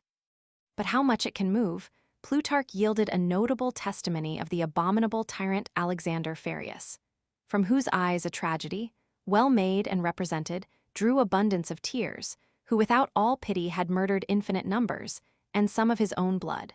So as he that was not ashamed to make matters for tragedies, yet could not resist the sweet violence of a tragedy. And if it wrought no farther good in him, it was that he, in despite of himself, withdrew himself from hearkening to that which might mollify his hardened heart. But it is not the tragedy they do dislike, for it were too absurd to cast out so excellent a representation of whatsoever is most worthy to be learned. Is it the lyric that most displeaseth, who with his tuned lyre and well-accorded voice giveth praise, the reward of virtue to virtuous acts? Who giveth moral precepts and natural problems, who sometimes raiseth up his voice to the height of the heavens in singing the lauds of the immortal God? Certainly, I must confess mine own barbarousness. I never heard the old song of Percy and Douglas, that I found not my heart moved more than with a trumpet. 55. And yet it is sung but by some blind crowder, with no rougher voice than rude style, which being so evil apparelled in the dust and cobweb of that uncivil age, what would it work, trimmed in the gorgeous eloquence of Pindar? In Hungary, I have seen it the manner at all feasts, and all other such like meetings, to have songs of their ancestors' valor, which that right soldier-like nation think one of the chiefest kindlers of brave courage. The incomparable Lacedaemonians did not only carry that kind of music ever with them to the field, but even at home, as such songs were made, so were they all content to be singers of them. When the lusty men were to tell what they did, the old men what they had done, and the young what they would do. And where a man may say that Pindar many times praiseth highly victories of small moment, rather matters of sport than virtue, as it may be answered, it was the fault of the poet, and not of the poetry. So, indeed, the chief fault was in the time and custom of the Greeks, who set those toys at so high a price, that Philip of Macedon reckoned a horse race won at Olympus among 3 fearful felicities. But as the inimitable Pindar often did, so is that kind most capable and most fit to awake the thoughts from the sleep of idleness, to embrace honorable enterprises. There rests the heroical, 56, whose very name, I think, should daunt all backbitters. For by what conceit can a tongue be directed to speak evil of that which draweth with him no less champions than Achilles, Cyrus Aeneas, Tyrrheus, Tydeus, Rinaldo, who doth not only teach and move to truth, but teacheth and moveth to the most high and excellent truth, who maketh magnanimity and justice shine through all misty fearfulness and foggy desires, who, if the saying of Plato and Tully be true, that who could see virtue, would be wonderfully ravished with the love of her beauty, this man setteth her out to make her more lovely, in her holiday apparel, to the eye of any that will deign not to disdain until they understand.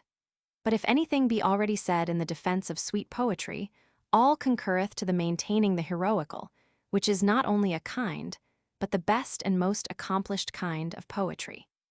For, as the image of each action stirreth and instructeth the mind, so the lofty image of such worthies most inflameth the mind with desire to be worthy, and informs with counsel how to be worthy.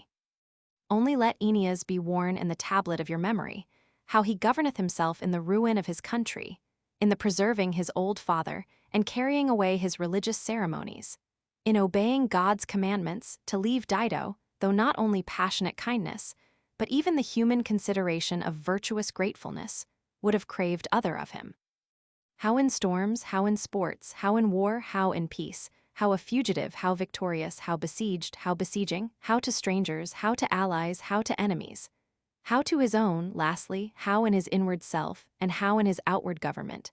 And I think, in a mind most prejudiced with a prejudicating humor, he will be found in excellency fruitful. Yea, as Horace saith, Melius Chrysippus et Crantor. 57. But truly, I imagine it falleth out with these poet whippers as with some good women who often are sick, but in faith they cannot tell where. So the name of poetry is odious to them, but neither his cause nor effects, neither the sum that contains him, nor the particularities descending from him, give any fast handle to their carping dispraise. Since then, 58. Poetry is of all human learnings the most ancient, and of most fatherly antiquity, as from whence other learnings have taken their beginnings, since it is so universal that no learned nation doth despise it, nor barbarous nation is without it. Since both Roman and Greek gave such divine names unto it, the one of prophesying, the other of making, and that indeed that name of making is fit for him, considering that where all other arts retain themselves within their subject, and receive, as it were, their being from it, the poet only bringeth his own stuff, and doth not learn a conceit out of a matter, but maketh matter for a conceit. Since neither his description nor end containeth any evil, the thing described cannot be evil. Since his effects be so good as to teach goodness, and delight the learners of it. Since therein, namely in moral doctrine, the chief of all knowledges, he doth not only far pass the historian, but for instructing is well nigh comparable to the philosopher. For moving, leaveth him behind him, since the Holy Scripture, wherein there is no uncleanness, hath whole parts in it poetical, and that even our Saviour Christ vouchsafed to use the flowers of it. Since all his kinds are not only in their united forms, but in their severed dissections fully commendable. I think, and think I think rightly, the laurel crown appointed for triumphant captains doth worthily, of all other learnings, honor the poet's triumph. But 59, because we have ears as well as tongues, and that the lightest reasons that may be, will seem to weigh greatly, if nothing be put in the counterbalance, let us hear, and as well as we can, ponder what objections be made against this art, which may be worthy either of yielding or answering. First, truly, I note, not only in these mu iota sigma omicron letter 1 F7b sigma omicron iota, poet haters, but in all that kind of people who seek a praise by dispraising others, that they do prodigally spend a great many wandering words in quips and scoffs, carping and taunting at each thing, which, by stirring the spleen, may stay the brain from a thorough beholding the worthiness of the subject. Those kind of objections, as they are full of a very idle uneasiness, since there is nothing of so sacred a majesty, but that an itching tongue may rub itself upon it, so deserve they no other answer, but, instead of laughing at the jest, to laugh at the jester. We know a playing wit can praise the discretion of an ass, the comfortableness of being in debt, and the jolly commodities of being sick of the plague. So of the contrary side, if we will turn Ovid's verse. Ut laedat virtus proximitate mali. That good lies hid in nearness of the evil. Agrippa will be as merry in the showing the vanity of science, as Erasmus was in the commending of folly. 60. Neither shall any man or matter escape some touch of these smiling railers. But for Erasmus and Agrippa, they had another foundation than the superficial part would promise. Marry these other pleasant fault-finders, who will correct the verb before they understand the noun, and confute others' knowledge before they confirm their own. I would have them only remember that scoffing cometh not of wisdom. So, as the best title in true English they get with their merriments is to be called good fools, for so have our grave forefathers ever termed that humorous kind of jesters. But that which giveth greatest scope to their scorning humor is rhyming and versing. 61. It is already said, and, as I think, truly said, it is not rhyming and versing that maketh poesy. One may be a poet without versing, and a versifier without poetry. But yet, presuppose it were inseparable, as indeed, it seemeth Scaliger judge it truly, it were an inseparable commendation.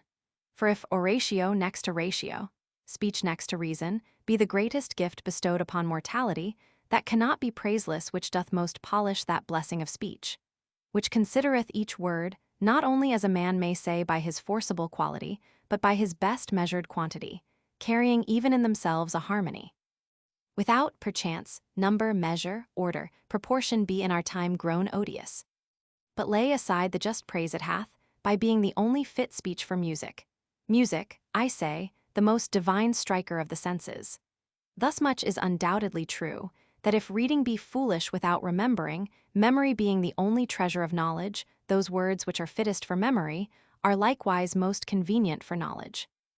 Now that verse far exceedeth prose in the knitting up of the memory, the reason is manifest.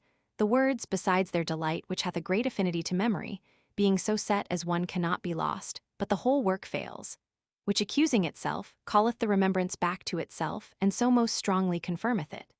Besides, one word so, as it were, begetting another, as, be it in rhyme or measured verse, by the former a man shall have a near guess to the follower. Lastly, even they that have taught the art of memory have showed nothing so apt for it as a certain room divided into many places, well and thoroughly known. Now that hath the verse in effect perfectly, every word having his natural seat, which seat must needs make the word remembered. But what needs more in a thing so known to all men? Who is it that ever was a scholar that doth not carry away some verses of Virgil, Horace, or Cato, which in his youth he learned, and even to his old age serve him for hourly lessons, as per contatorum fugito, nam garrulus idem est, dum sibi quisque placet credulaturba sumus. 62. But the fitness it hath for memory is notably proved by all delivery of arts, wherein, for the most part, from grammar to logic, mathematics, physic, and the rest, the rules chiefly necessary to be borne away are compiled in verses. So that verse being in itself sweet and orderly, and being best for memory, the only handle of knowledge, it must be in jest that any man can speak against it. Now, 63, then go we to the most important imputations laid to the poor poets. For aught I can yet learn, they are these. First, that there being many other more fruitful knowledges, a man might better spend his time in them than in this. Secondly, that it is the mother of lies. Thirdly, that it is the nurse of abuse, infecting us with many pestilent desires, with a siren sweetness, drawing the mind to the serpent's tail of sinful fancies. And herein, especially, comedies give the largest field to ear, as Chaucer saith. How, both in other nations and ours, before poets did soften us, we were full of courage, given to martial exercises, the pillars of manlike liberty, and not lulled asleep in shady idleness with poets' pastimes. And lastly and chiefly, they cry out with open mouth, as if they had overshot Robin Hood, that Plato banished them out of his commonwealth. Truly this is much, if there be much truth in it. First, 64 to the first, that a man might better spend his time, is a reason indeed, but it doth, as they say, but Peter principium. 65, for if it be, as I affirm, that no learning is so good as that which teacheth and moveth to virtue, and that none can both teach and move thereto so much as poesy, then is the conclusion manifest, that ink and paper cannot be to a more profitable purpose employed. And certainly, though a man should grant their first assumption, it should follow, methinks, very unwillingly, that good is not good because better is better. But I still and utterly deny that there is sprung out of earth a more fruitful knowledge. To 66, the second therefore that they should be the principal liars, I answer paradoxically, but truly, I think truly, that of all writers under the sun, the poet is the least liar. And though he would, as a poet, can scarcely be a liar. The astronomer, with his cousin the geometrician, can hardly escape when they take upon them to measure the height of the stars. How often, think you, do the physicians lie, when they aver things good for sicknesses, which afterwards send Charon a great number of souls drowned in a potion before they come to his fairy? And no less of the rest which take upon them to affirm. Now for the poet, he nothing affirmeth and therefore never lieth, for, as I take it, to lie is to affirm that to be true which is false. So as the other artists, and especially the historian, affirmeth many things, can, in the cloudy knowledge of mankind, hardly escape from many lies. But the poet, as I said before, never affirmeth. The poet never maketh any circles about your imagination, to conjure you to believe for true what he writeth. He citeth not authorities of other histories, but even for his entry calleth the sweet muses to inspire into him a good invention. In troth, not laboring to tell you what is or is not, but what should or should not be. And therefore, though he recount things not true, yet because he telleth them not for true he lieth not. Without we will say that Nathan lied in his speech, before alleged to David. Which, as a wicked man durst scarce say, so think I none so simple would say, that Aesop lied in the tales of his beasts. For who thinketh that Aesop wrote it for actually true, were well worthy to have his name chronicled among the beasts he writeth of. What child is there that cometh to a play, and seeing Thebes written in great letters upon an old door, doth believe that it is Thebes? If then a man can arrive to the child's age, to know that the poet's persons and doings are but pictures what should be, and not stories what have been, they will never give the lie to things not affirmatively, but allegorically and figuratively written. And therefore, as in history looking for truth, they may go away full fraught with falsehood. So in poesy, looking but for fiction, they shall use the narration but as an imaginative ground plot of a profitable invention. But here too is replied that the poets give names to men they write of, which argueth a conceit of an actual truth, and so, not being true, proveth a falsehood. And doth the lawyer lie then, when, under the names of John of the Style and John of the Nokes, he putteth his case? But that is easily answered. Their naming of men is but to make their picture the more lively, and not to build any history. Painting men, they cannot leave men nameless. We see we cannot play at chess, but that we must give names to our chessmen. And yet, methinks, he were a very partial champion of truth that would say we lied for giving a piece of wood the reverend title of a bishop. The poet nameth Cyrus and Aeneas no other way than to show what men of their fames, fortunes, and estates should do. Their 67 third is, how much it abuseth men's wit, training it to a wanton sinfulness and lustful love. For indeed that is the principle if not only abuse I can hear alleged. They say the comedies rather teach than reprehend amorous conceits, they say the lyric is larded with passionate sonnets, the elegiac weeps the want of his mistress, and that even to the heroical Cupid hath ambitiously climbed. Alas! Love, I would thou couldst as well defend thyself, as thou canst offend others. I would those on whom thou dost attend, could either put thee away, or yield good reason why they keep thee. But grant love of beauty to be a beastly fault, although it be very hard, since only man and no beast hath that gift to discern beauty. Grant that lovely name of love to deserve all hateful reproaches, although even some of my masters the philosophers spent a good deal of their lamp oil in setting forth the excellency of it. Grant, I say, what they will have granted, that not only love but lust but vanity, but if they list scurrility, possess many leaves of the poet's books. Yet think I, when this is granted, they will find their sentence may, with good manners, put the last words foremost, and not say that poetry abuseth man's wit, but that man's wit abuseth poetry.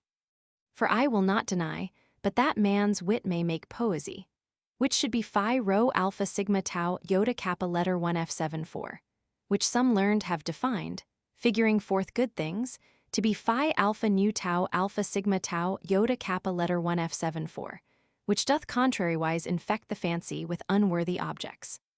As the painter, who should give to the eye either some excellent perspective, or some fine picture fit for building or fortification, or containing in it some notable example, as Abraham sacrificing his son Isaac, Judith killing Holofernes, David fighting with Goliath, may leave those, and please an ill-pleased eye with wanton shows of better hidden matters. But what, shall the abuse of a thing make the right use odious? Nay truly, though I yield that poesy may not only be abused, but that being abused by the reason of his sweet charming force, it can do more hurt than any other army of words, yet shall it be so far from concluding that the abuse shall give reproach to the abused, that contrariwise, it is a good reason that whatsoever being abused doth most harm being rightly used. And upon the right use each thing receives his title doth most good. Do we not see skill of physic, the best rampare, 68, to our often assaulted bodies, being abused, teach poison the most violent destroyer? Doth not knowledge of law, whose end is to even and right all things, being abused, grow the crooked fosterer of horrible injuries? Doth not to go in the highest God's word abused breed heresy, and his name abused become blasphemy? Truly, a needle cannot do much hurt, and as truly with leave of ladies be it spoken, it cannot do much good. With a sword thou mayest kill thy father, and with a sword thou mayest defend thy prince and country. So that, as in their calling poets fathers of lies, they said nothing, so in this their argument of abuse, they prove the commendation. They allege herewith that before poets began to be in price, our nation had set their heart's delight upon action, and not imagination, rather doing things worthy to be written than writing things fit to be done. What that before time was, I think scarcely Sphinx can tell, since no memory is so ancient that gives not the precedence to poetry. And certain it is that, in our plainest homeliness, yet never was the Albion nation without poetry. Marry, this argument, though it be levelled against poetry, yet it is indeed a chain-shot against all learning or bookishness, as they commonly term it.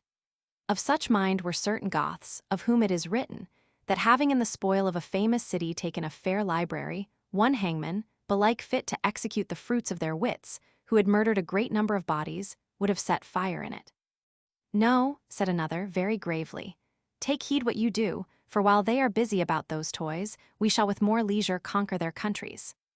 This, indeed, is the ordinary doctrine of ignorance, and many words sometimes I have heard spent in it. But because this reason is generally against all learning as well as poetry, or rather all learning but poetry, because it were too large a digression to handle it, or at least too superfluous, since it is manifest that all government of action is to be gotten by knowledge, and knowledge best by gathering many knowledges, which is reading. I only say with Horace, to him that is of that opinion. Jubeo stultum esse libenter, 69. For as for poetry itself, it is the freest from this objection, for poetry is the companion of camps. I dare undertake, Orlando Furioso or honest King Arthur will never displease a soldier, but the quiddity of ens and prima materia will hardly agree with a corslet. And therefore, as I said in the beginning, even Turks and Tartars are delighted with poets. Homer, a Greek, flourished before Greece flourished, and if to a slight conjecture a conjecture may be opposed, truly it may seem, that as by him their learned men took almost their first light of knowledge, so their active men receive their first notions of courage. Only Alexander's example may serve, who by Plutarch is accounted of such virtue that fortune was not his guide but his footstool, whose acts speak for him, though Plutarch did not. Indeed, the phoenix of warlike princes.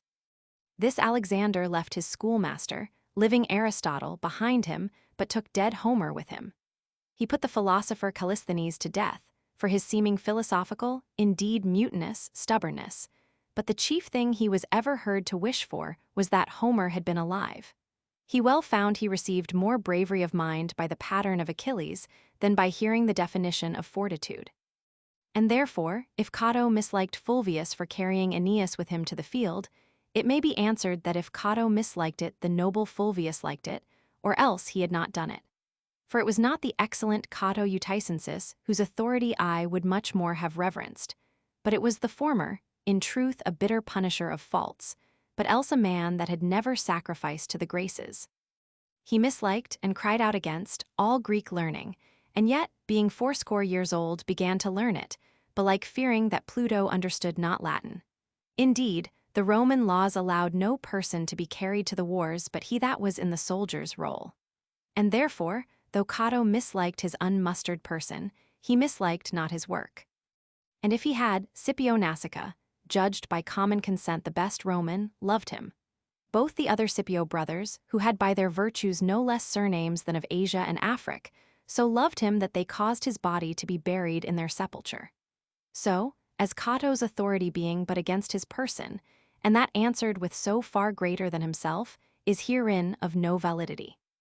But 70, now, indeed, my burthen is great, that Plato's name is laid upon me, whom, I must confess, of all philosophers I have ever esteemed most worthy of reverence. And with good reason, since of all philosophers he is the most poetical. Yet if he will defile the fountain out of which his flowing streams have proceeded, let us boldly examine with what reason he did it. First, truly, a man might maliciously object that Plato, being a philosopher, was a natural enemy of poets. For indeed, after the philosophers had picked out of the sweet mysteries of poetry the right discerning of true points of knowledge, they forthwith, putting it in method, and making a school of art of that which the poets did only teach by a divine delightfulness, beginning to spurn at their guides, like ungrateful apprentices, were not content to set up shop for themselves, but sought by all means to discredit their masters. Which by the force of delight being barred them, the less they could overthrow them, the more they hated them. For, indeed, they found for Homer 7 cities strove who should have him for their citizen, where many cities banished philosophers as not fit members to live among them. For only repeating certain of Euripides' verses, many Athenians had their lives saved of the Syracusans, where the Athenians themselves thought many of the philosophers unworthy to live. Certain poets, as Simonides and Pindar, had so prevailed with Hiero I, that of a tyrant they made him a just king. Where Plato could do so little with Dionysius that he himself, of a philosopher, was made a slave. But who should do thus, I confess, should requite the objections raised against poets with like cavalations against philosophers, as likewise one should do that should bid one read Phaedrus or Symposium in Plato, or the Discourse of Love in Plutarch, and see whether any poet do authorize abominable filthiness as they do.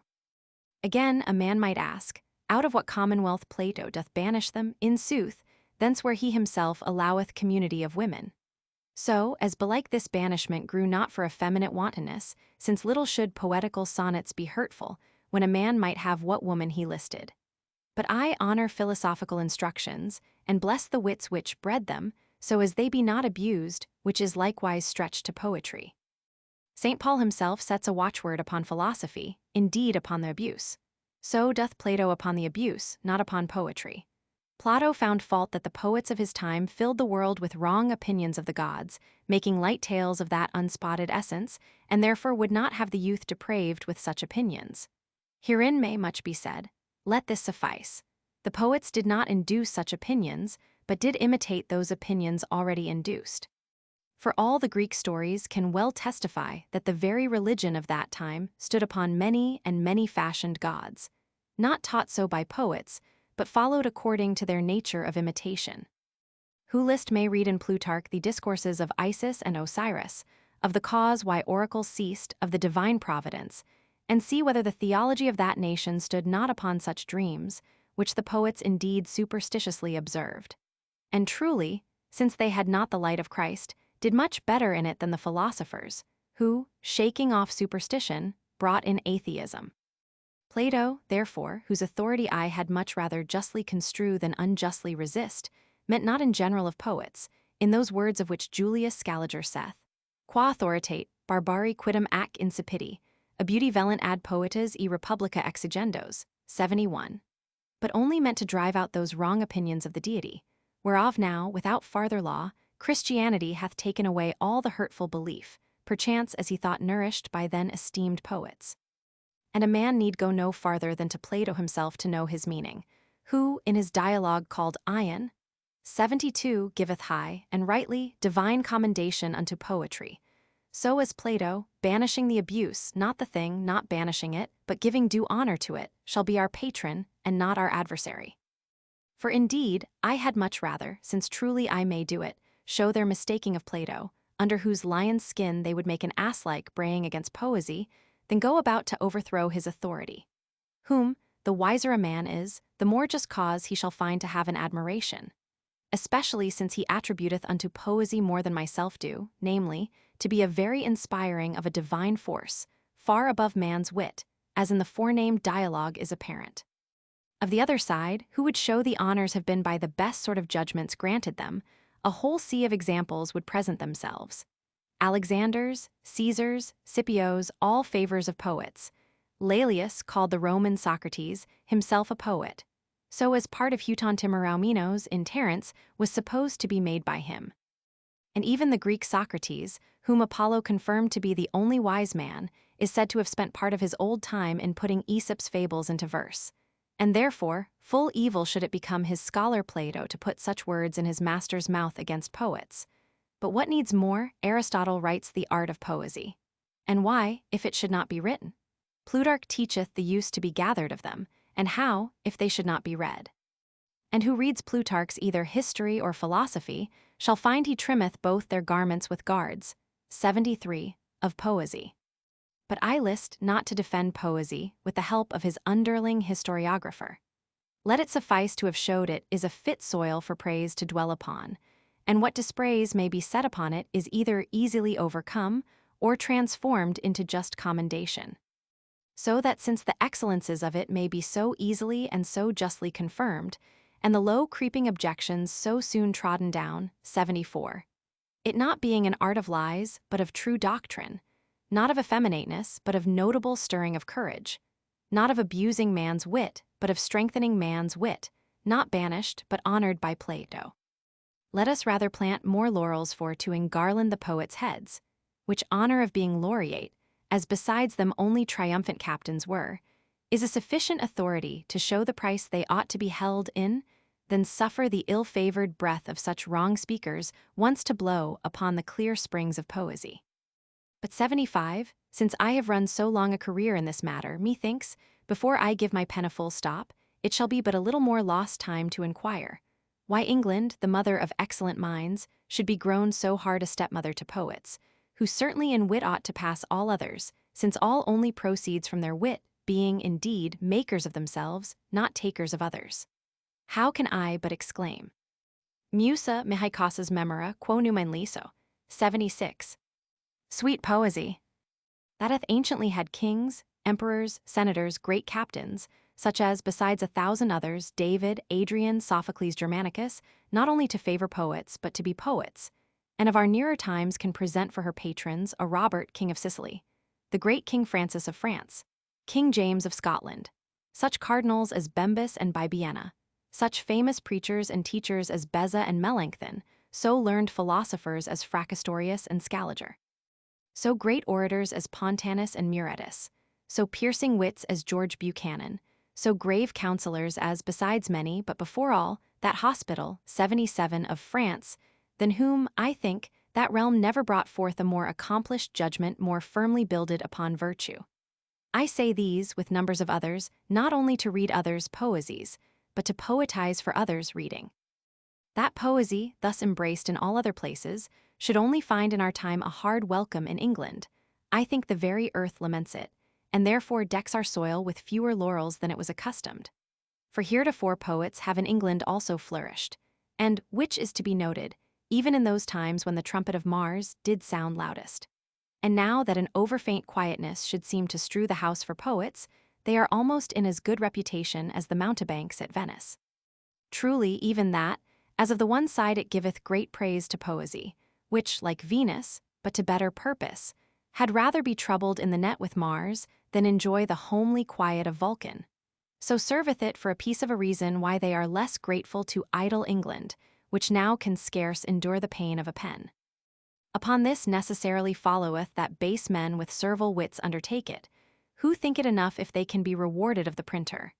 And so, as Epaminondas is said, with the honor of his virtue, to have made an office by his exercising it, which before was contemptible, to become highly respected.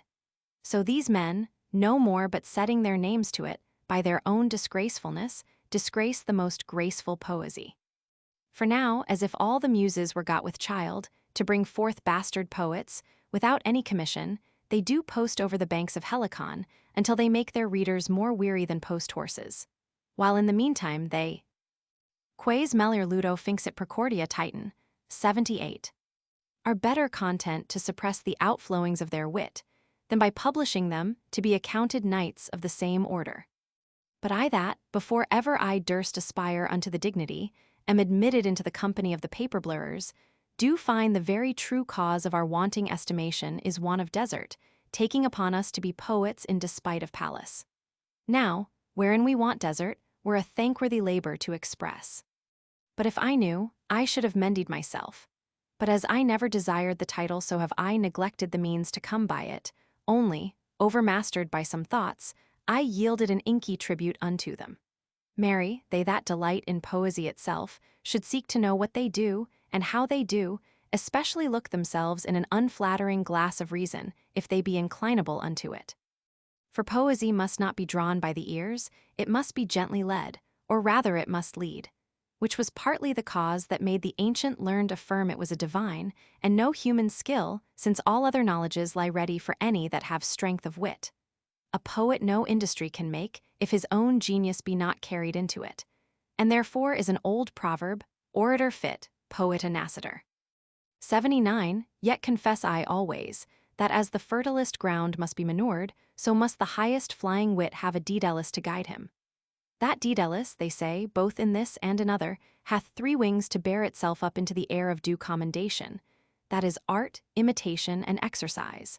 But these, neither artificial rules nor imitative patterns, we much cumber ourselves withal.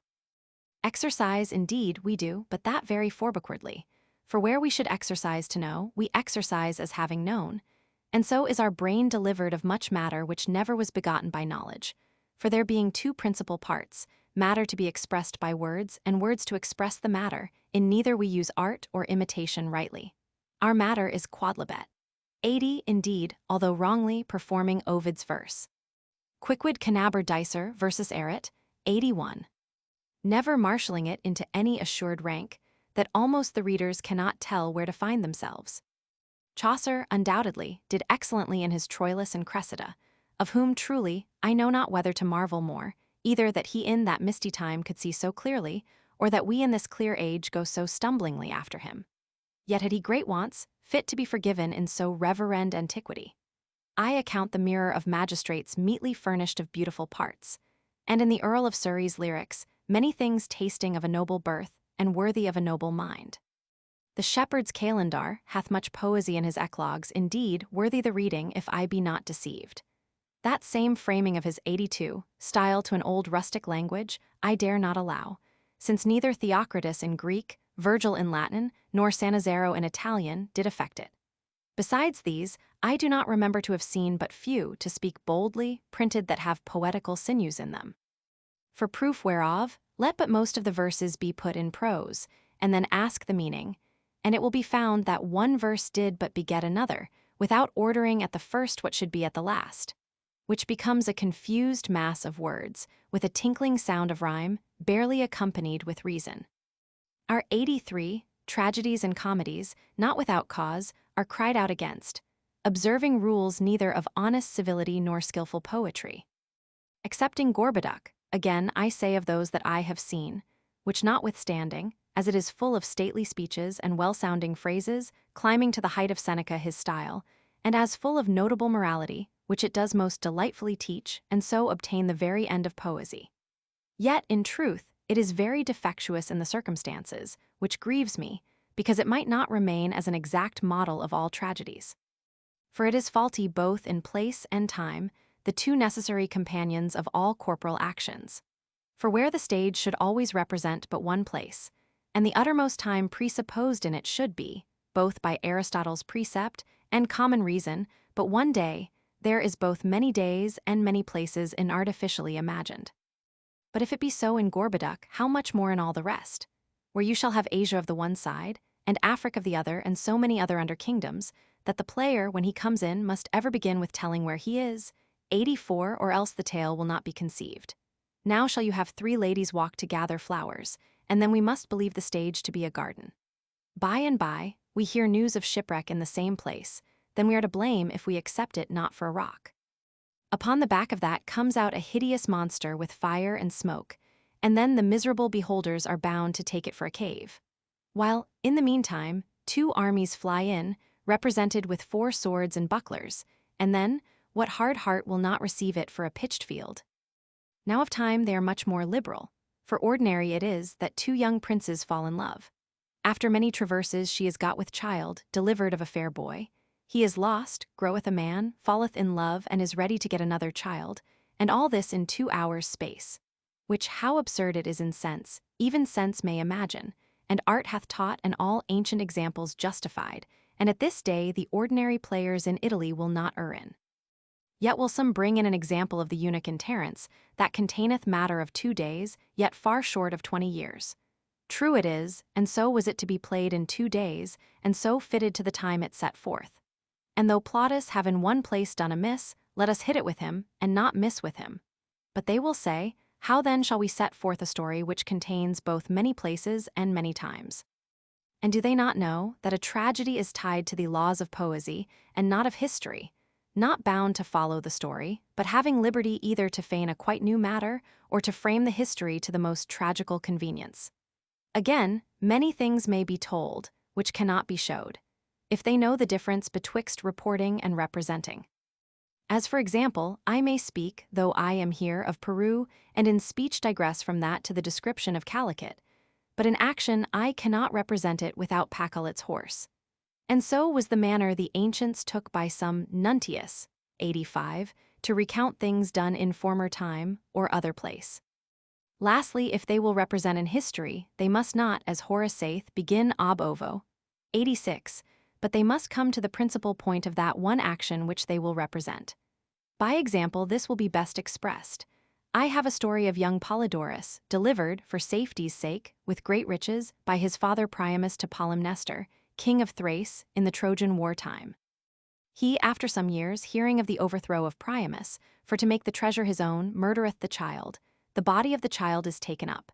Hecuba, she, the same day findeth a slight to be revenged most cruelly of the tyrant. Where, now, would one of our tragedy writers begin but with the delivery of the child?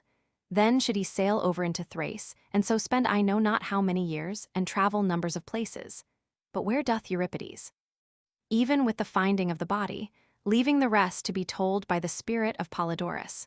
This needs no farther to be enlarged, the dullest wit may conceive it. But besides these gross absurdities, how all their plays be neither right tragedies nor right comedies, mingling kings and clowns, not because the matter so carrieth it, but thrust in the clown by head and shoulders to play a part in majestical matters, with neither decency nor discretion. So as neither the admiration and commiseration, nor the right sportfulness, is by their mongrel tragicomedy obtained. I know Apuleius did somewhat so, but that is a thing recounted with space of time, not represented in one moment. And I know the ancients have one or two examples of tragicomedies as Plautus hath Amphitryo. But, if we mark them well, we shall find that they never, or very daintily, match hornpipes and funerals. So falleth it out, that having indeed no right comedy in that comical part of our tragedy, we have nothing but scurrility, unworthy of any chaste ears, or some extreme show of doltishness, indeed fit to lift up a loud laughter, and nothing else where the whole tract of a comedy should be full of delight, as the tragedy should be still maintained in a well-raised admiration. But our comedians think there is no delight without laughter, which is very wrong, for though laughter may come with delight, yet cometh it not of delight, as though delight should be the cause of laughter, but well may one thing breed both together. Nay, in themselves, they have, as it were, a kind of contrariety. For delight we scarcely do, but in things that have a conveniency to ourselves or to the general nature. Laughter almost ever cometh of things most disproportioned to ourselves and nature. Delight hath a joy in it either permanent or present. Laughter hath only a scornful tickling. For example, we are ravished with delight to see a fair woman, and yet are far from being moved to laughter. We laugh at deformed creatures, wherein certainly we cannot delight. We delight in good chances. We laugh at mischances. We delight to hear the happiness of our friends and country, at which he were worthy to be laughed at that would laugh. We shall, contrarily, sometimes laugh to find a matter quite mistaken, and go down the hill against the bias. 87 in the mouth of some such men. As for the respect of them, one shall be heartily sorrow he cannot choose but laugh, and so is rather pained than delighted with laughter. Yet deny I not, but that they may go well together. For, as in Alexander's picture well set out, we delight without laughter, and in 20 mad antics we laugh without delight. So in Hercules, painted with his great beard and furious countenance, in a woman's attire, spinning at Omphale's commandment, it breeds both delight and laughter. For the representing of so strange a power in love procures delight, and the scornfulness of the action stirreth laughter. But I speak to this purpose, that all the end of the comical part be not upon such scornful matters as stir laughter only, but mix with it that delightful teaching which is the end of poesy. And the great fault, even in that point of laughter, and forbidden plainly by Aristotle, is that they stir laughter in sinful things, which are rather execrable than ridiculous, or in miserable, which are rather to be pitied than scorned.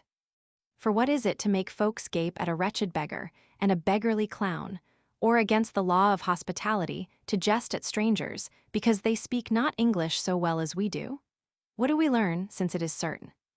Nil habet in Felix Poperatas durius in si, quam cunod ridiculos, homines facit. 88. But rather a busy loving courtier, and a heartless threatening thrasso, a self-wise seeming schoolmaster, a right transformed traveler. These, if we saw walk in stage names which we play naturally, therein were delightful laughter and teaching delightfulness. As in the other, the tragedies of Buchanan 89 do justly bring forth a divine admiration. But I have lavished out too many words of this play matter. I do it because, as they are excelling parts of poesy, so is there none so much used in England, and none can be more pitifully abused. Which, like an unmannerly daughter, showing a bad education, causeth her mother Posie's honesty to be called in question.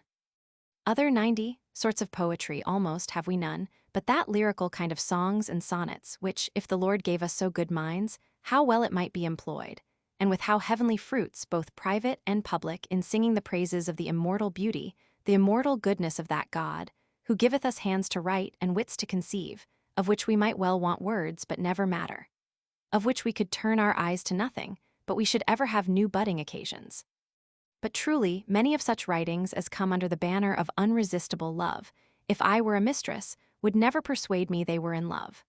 So coldly they apply fiery speeches, as men that had rather read lovers' writings, and so caught up certain swelling phrases, which hang together like a man that once told me, the wind was at northwest and by south, because he would be sure to name winds enough. Than that, in truth, they feel those passions, which easily, as I think, may be bewrayed by the same forcibleness or energia, as the Greeks call it, of the writer. But let this be a sufficient, though short note, that we miss the right use of the material point of poesy. Now 91 for the outside of it, which is words, or, as I may term it, diction, it is even well worse.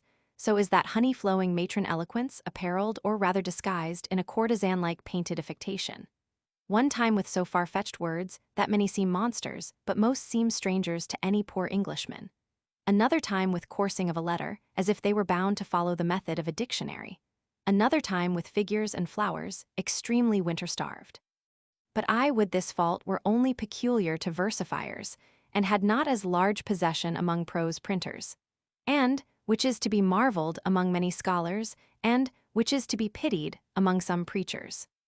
Truly, I could wish, if at least I might be so bold to wish, in a thing beyond the reach of my capacity, the diligent imitators of Tully and Demosthenes, most worthy to be imitated, did not so much keep Nizolian paper books, 92 of their figures and phrases, as by attentive translation, as it were, devour them whole and make them wholly theirs.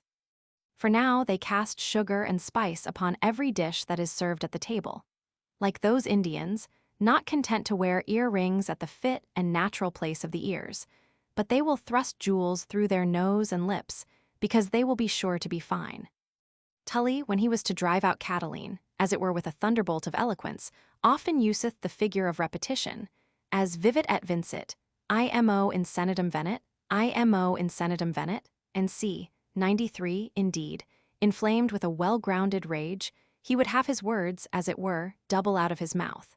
And so do that artificially which we see men in choler do naturally. And we, having noted the grace of those words, hail them in sometimes to a familiar epistle, when it were too much choler to be choleric. How well store of similiter cadences doth sound with the gravity of the pulpit, I would but invoke Demosthenes' soul to tell, who with a rare daintiness useth them. Truly, they have made me think of the sophister, that with too much subtlety would prove 2 eggs 3, and though he may be counted a sophister, had none for his labor. So these men bringing in such a kind of eloquence, well may they obtain an opinion of a seeming fineness, but persuade few, which should be the end of their fineness. Now for similitudes in certain printed discourses, I think all herbalists, all stories of beasts, fowls, and fishes are rifled up, that they may come in multitudes to wait upon any of our conceits, which certainly is as absurd a surfeit to the ears as is possible. For the force of a similitude not being to prove anything to a contrary disputer, but only to explain to a willing hearer. When that is done, the rest is a most tedious prattling, rather overswaying the memory from the purpose whereto they were applied, than any wit informing the judgment, already either satisfied, or by similitudes not to be satisfied.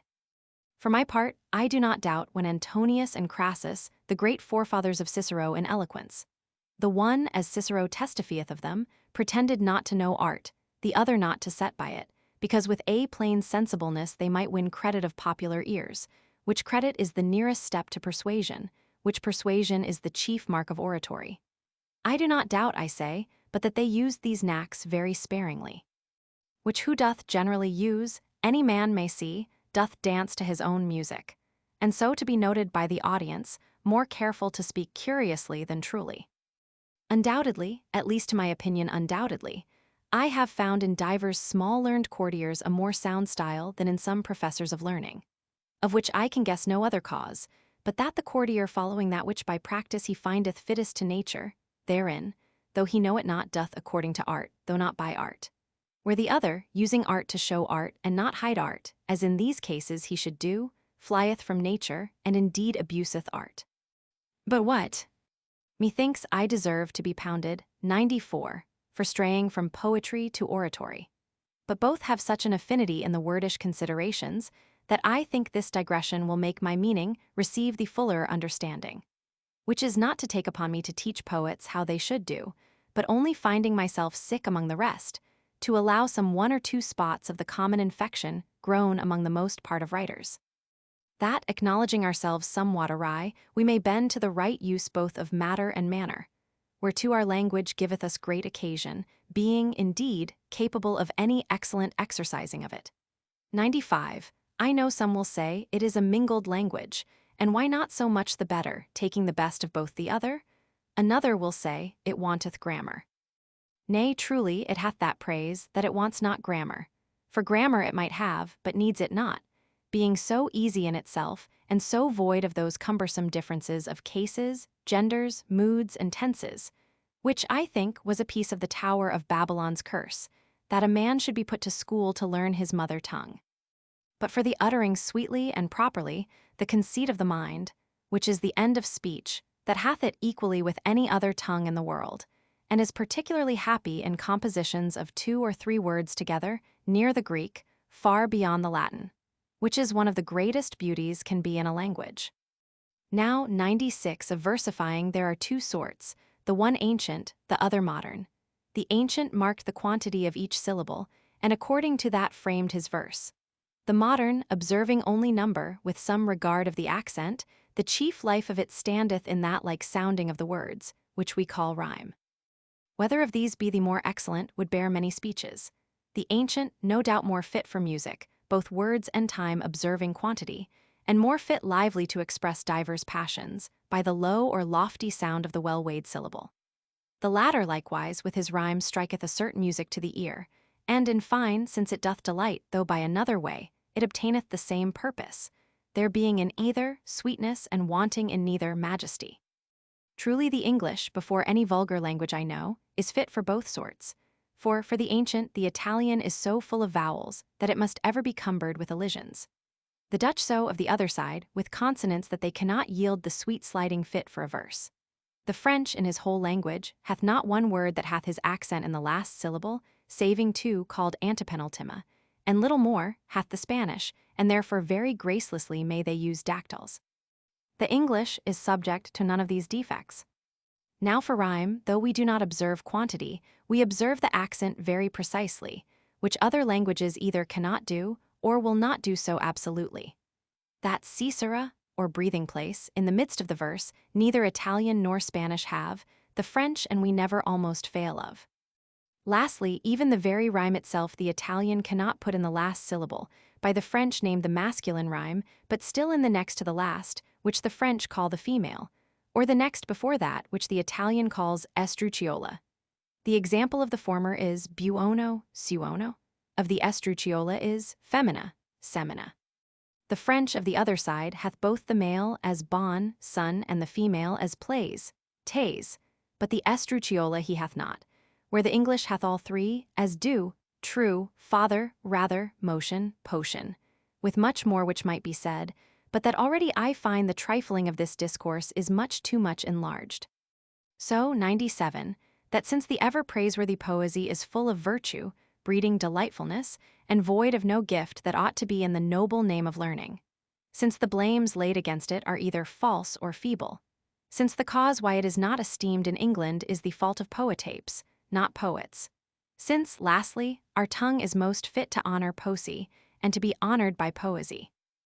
I conjure you all that have had the evil luck to read this inquesting toy of mine, even in the name of the 9 Muses, no more to scorn the sacred mysteries of poesy, no more to laugh at the name of poets, as though they were next inheritors to fools, no more to jest at the reverend title of a rhymer, but to believe, with Aristotle, that they were the ancient treasurers of the Grecians' divinity, to believe, with Bembus, that they were the first bringers in of all civility, to believe, with Scaliger, that no philosopher's precepts can sooner make you an honest man than the reading of Virgil, to believe, with Clausurus, the translator of Cornutus, that it pleased the heavenly deity by Hesiod and Homer, under the veil of fables, to give us all knowledge, logic, rhetoric, philosophy natural and moral, and quid non, to believe with me that there are many mysteries contained in poetry, which of purpose were written darkly, lest by profane wits it should be abused, to believe, with Landon, that they are so beloved of the gods that whatsoever they write proceeds of a divine fury.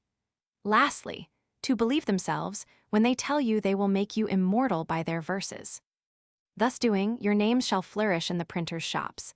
Thus doing, you shall be of kin to many a poetical preface. Thus doing, you shall be most fair, most rich, most wise, most all. You shall dwell upon superlatives. Thus doing, though you be libertino pater natus, you shall suddenly grow Herculea proles. Si quid me carmina possunt. Thus doing, your soul shall be placed with Dante's Beatrix or Virgil's Anchises. But if, fie of such a but, you be born so near the dull-making cataract of Nilus that you cannot hear the planet-like music of poetry, if you have so earth-creeping a mind that it cannot lift itself up to look to the sky of poetry, or rather, by a certain rustical disdain, will become such a mome as to be a momus of poetry, then, though I will not wish unto you the ass's ears of Midas, nor to be driven by a poet's verses, as Bubanax was to hang himself, nor to be rhymed to death, as is said to be done in Ireland, yet thus much curse I must send you in the behalf of all poets, that while you live in love and never get favor for lacking skill of a sonnet, and when you die, your memory die from the earth for want of an epitaph. Poems. 2 Pastorals. Made by Sir Philip Sidney, upon his meeting with his 2 worthy friends and fellow poets, Sir Edward Dyer and M. Fulk Greville. Join mates in mirth to me, grant pleasure to our meeting, let Pan, our good God, see how grateful is our greeting. Join hearts and hands, so let it be make but one mind in bodies 3. Ye hymns and singing skill of God Apollo's giving, be pressed our reeds to fill with sound of music living. Join hearts and hands, so let it be, make but one mind in bodies 3. Sweet Orpheus harp, whose sound the steadfast mountains moved, let there thy skill abound, to join sweet friends beloved.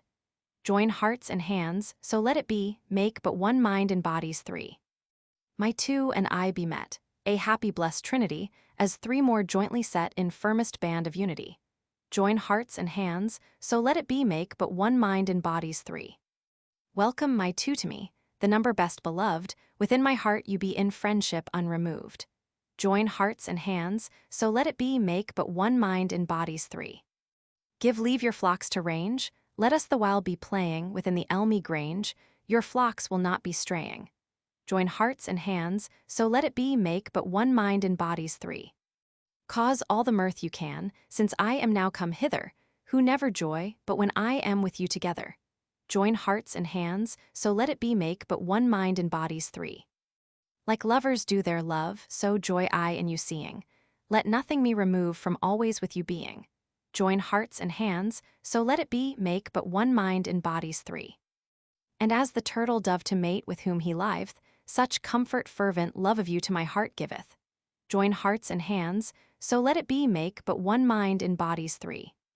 Now Janade be our hands, let them be ne'er asunder, but linked in binding bands by metamorphosed wonder, so should our severed bodies 3 as one for ever Janade be.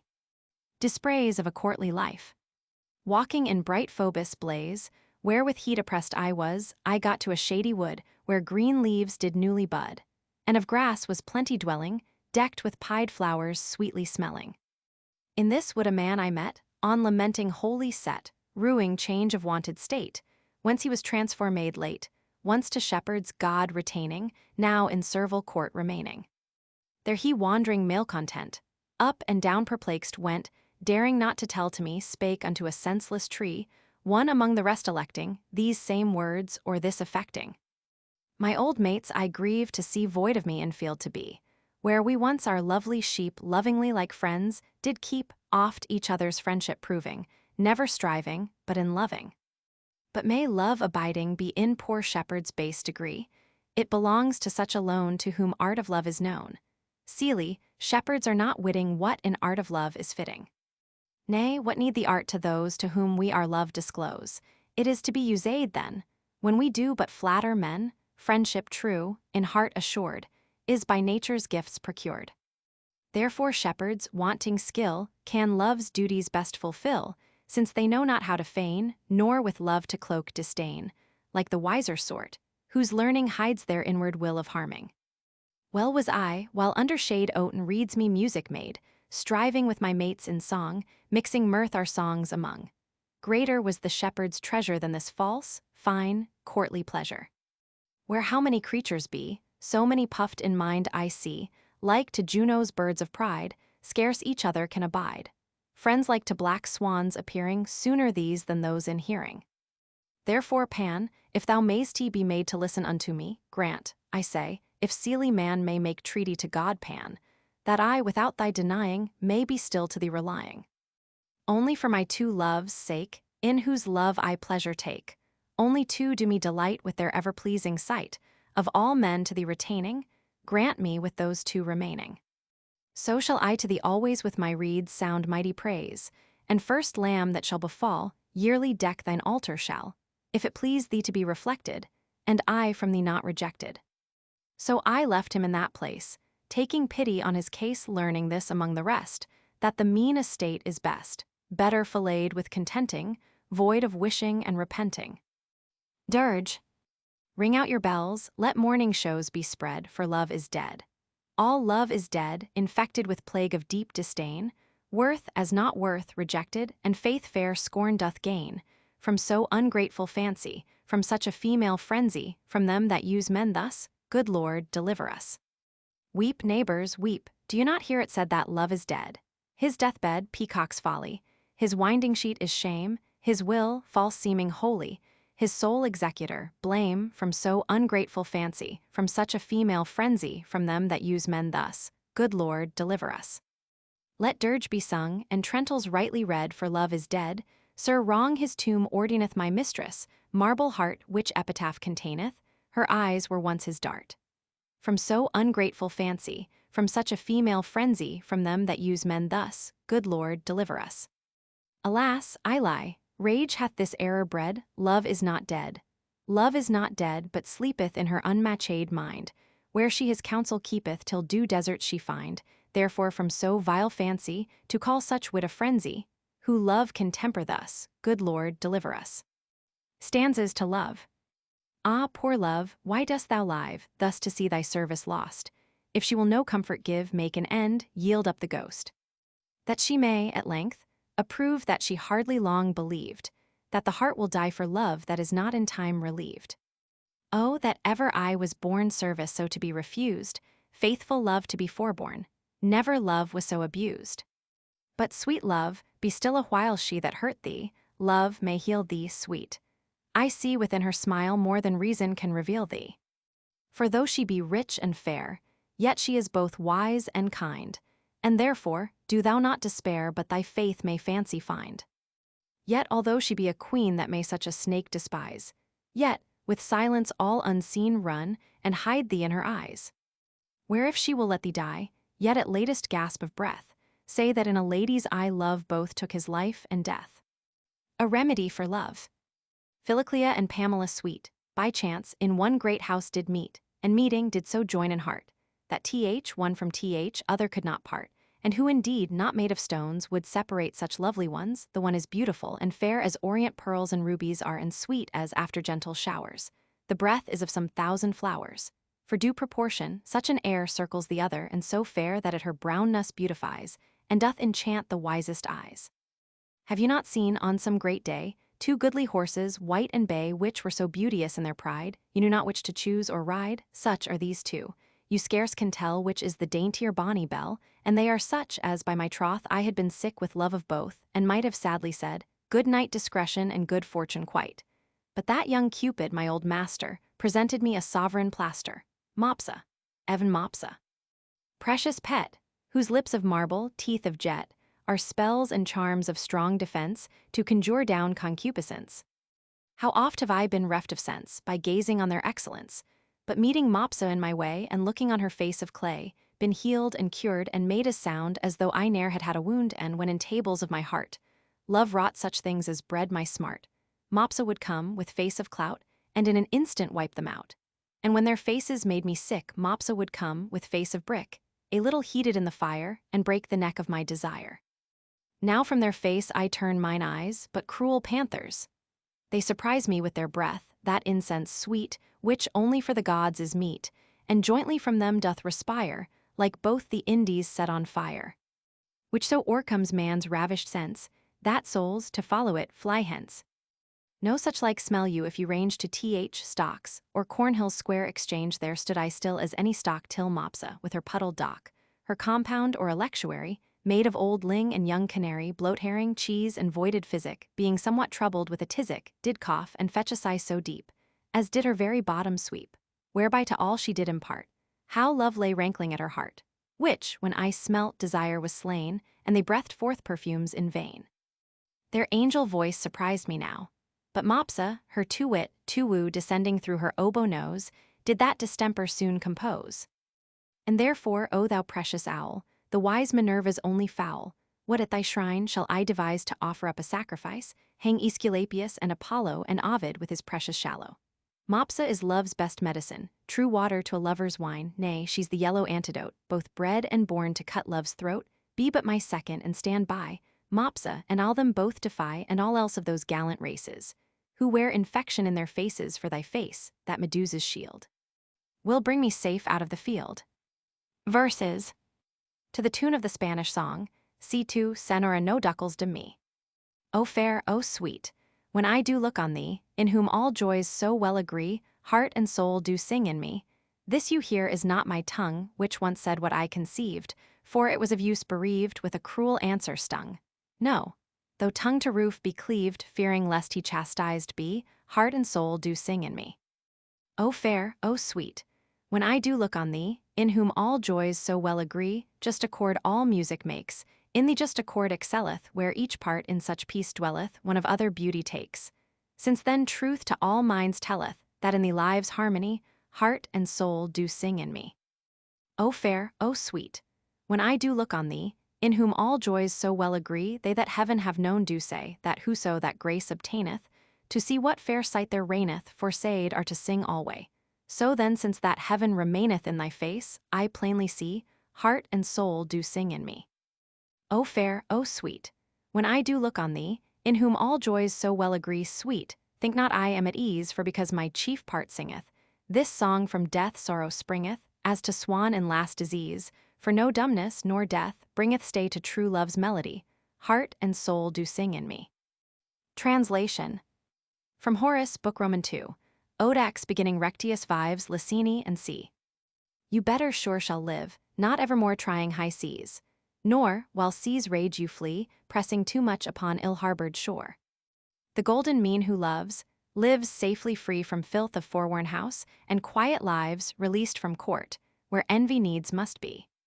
The wind most oft the hugest pine tree grieves, the stately towers come down with greater fall, the highest hills the bolt of thunder cleaves.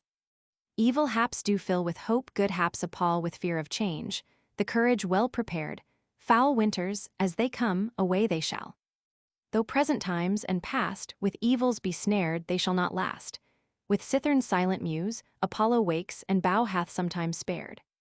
In hard estate, with stout shows, valor use, the same man still, in whom wisdom prevails, in too full wind draw and thy swelling sails. A sonnet by Sir Edward Dyer. Prometheus, when first from heaven high he brought down fire, till then on earth not seen, fond of delight, a satyr, standing by, gave it a kiss, as it like sweet had been. Feeling forthwith the other burning power, wood with the smart, with shouts and shrieking shrill, he sought his ease in river, field, and bower. But, for the time, his grief went with him still. So silly I, with that unwonted sight, inhuman shape an angel from above, feeding mine eyes, impression there did light. That since I run and rest as pleaseth love, the difference is, the satyr's lips, my heart he for a while I evermore have smart. Sir Philip Sidney's Sonnet in Reply. A satyr once did run away for dread, with sound of horn which he himself did blow, fearing and feared, thus from himself he fled, deeming strange evil in that he did not know. Such causeless fears when coward minds do take, it makes them fly that which they fain would have, as this poor beast, who did his rest forsake, thinking not why, but how, himself to save. Even thus might I, for doubts which I conceive of mine own words, my own good hap betray, and thus might I, for fear of may be, leave the sweet pursuit of my desirade prey, better like I thy satyr, dearest dire, who burnt his lips to kiss fair shining fire. Must love lament? My mistress lowers, and saith I do not love. I do protest, and seek with service do, in humble mind, a constant faith to prove. But for all this, I cannot her remove from deep vain thought that I may not be true. If oaths might serve, even by the Stygian lake, which poets say the gods themselves do fear, I never did my vowed word forsake. For why should I, whom free choice slave doth make else, what in face than in my fancy bear? My muse, therefore, for only thou canst tell me the cause of this my causeless woe, tell, how ill thought disgraced my doing well, tell, how my joys and hopes thus foully fell to so low ebb that wanted were to flow. Oh, this it is, the knotted straw is found, in tender hearts, small things engender hate, horses worth laid waste the Trojan ground, a 3-foot stool in Greece made trumpets sound, an ass's shade ere now hath bred debate. If Greeks themselves were moved with so small cause to twist those broils, which hardly would untwine, should ladies fair be tied to such hard laws, as in their moods to take a lingering pause, I would it not, their metal is too fine. My hand doth not bear witness with my heart, she saith, because I make no woeful lays to paint my living death an endless smart. And so, for one that felt God Cupid's dart, she thinks I lead and live 2 merry days. Are poets then the only lovers true, whose hearts are set on measuring a verse, who think themselves well blessed, if they renew some good old dump that Chaucer's mistress knew and use, but you for matters to rehearse? Then, good Apollo, do away thy bow, take harp and sing in this our versing time, and in my brain some sacred humor flow, that all the earth my woes, sighs, tears may know, and see you not that I fall low to rhyme. As for my mirth, how could I but be glad, whilst that methought I justly made my boast that only I the only mistress had? But now, if e'er my face with joy be clad, think Hannibal did laugh when Carthage lost. Sweet lady, as for those whose sullen cheer, compared to me, made me in lightness sound, who, stoic-like, in cloudy hue appear, whose silence forced to make their words more dear, whose eyes seem chaste, because they look on ground. Believe them not, for physic true doth find, choler adust is joyed in womankind. A dialogue between 2 shepherds, uttered in a pastoral show at Wilton. Will, Dick, since we cannot dance, come, let a cheerful voice show that we do not grudge at all when others do rejoice. Dick, ah Will, though I grudge not, I count it feeble glee, with sight made dim with daily tears another's sport to see. Whoever lambkins saw, yet lambkins love to play when that their lavade dams are stolen or gone astray, if this in them be true. As true in men think I, a lustless song forsooth thinks he that hath more lust to cry. Will, a time there is for all, my mother often says, when she, with skirts tucked very high, with girls at football plays when thou hast mind to weep, seek out some smoky room, now let those lightsome sights we see thy darkness overcome. Dick, what joy the joyful sun gives unto blear-eyed eyes, that comfort in these sports you like, my mind his comfort tries. Will, what? Is thy bagpipe broke, or are thy lambs miswent, thy wallet or thy tar-box lost, or thy new raiment rent? Dick, I would it were but thus, for thus it were too well. Will, thou seest my ears do itch at it, good Dick thy sorrow tell. Dick, hear then and learn to sigh.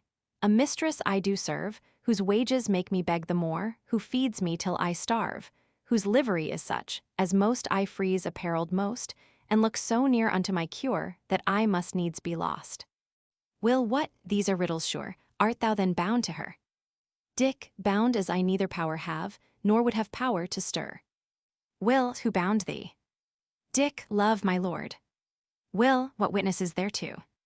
Dick, faith in myself and worth in her, which no proof can undo. Will, what seal? Dick, my heart deep graven. Will, who made the band so fast? Dick, wonder that, by two so black eyes the glittering stars be passed. Will, what keepeth safe thy band? Dick, remembrance is the chest locked fast, with knowing that she is of worldly things the best. Will, thou late of wages plainst, what wages may's thou have? Dick, her heavenly looks, which more and more do give me cause to crave. Will, if wages make you want, what food is that she gives? Dick, tears drink, sorrows meet, wherewith not I, but in me my death lives. Will, what living get you then? Dick, disdain, but just disdain, so have I cause myself to plain, but no cause to complain. Will, what care takes she for thee? Dick, her care is to prevent my freedom, with show of her beams, with virtue, my content. Will, God shield us from such dames, if so our dames be sped, the shepherds will grow lean I trow, their sheep will be ill-fed. But Dick, my counsel mark, run from the place of woo, the arrow being shot from far doth give the smaller blow. Dick, good Will, I cannot take thy good advice, but for that foxes leave to steal, they find they die therefore.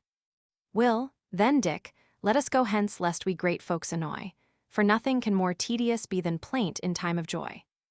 Dick, oh hence, oh cruel word, which even dogs do hate, but hence, even hence I must needs go, such is my dogged fate. Song, to the tune of Wilhelmus van Nassau, N.C. Who hath his fancy pleased with fruits of happy sight, let here his eyes be raised on nature's sweetest light, a light which doth dissever, and yet unite the eyes, a light which, dying, never is cause the looker dies. She never dies, but lasteth in life of lover's heart, he ever dies that wasteth in love his chiefest part.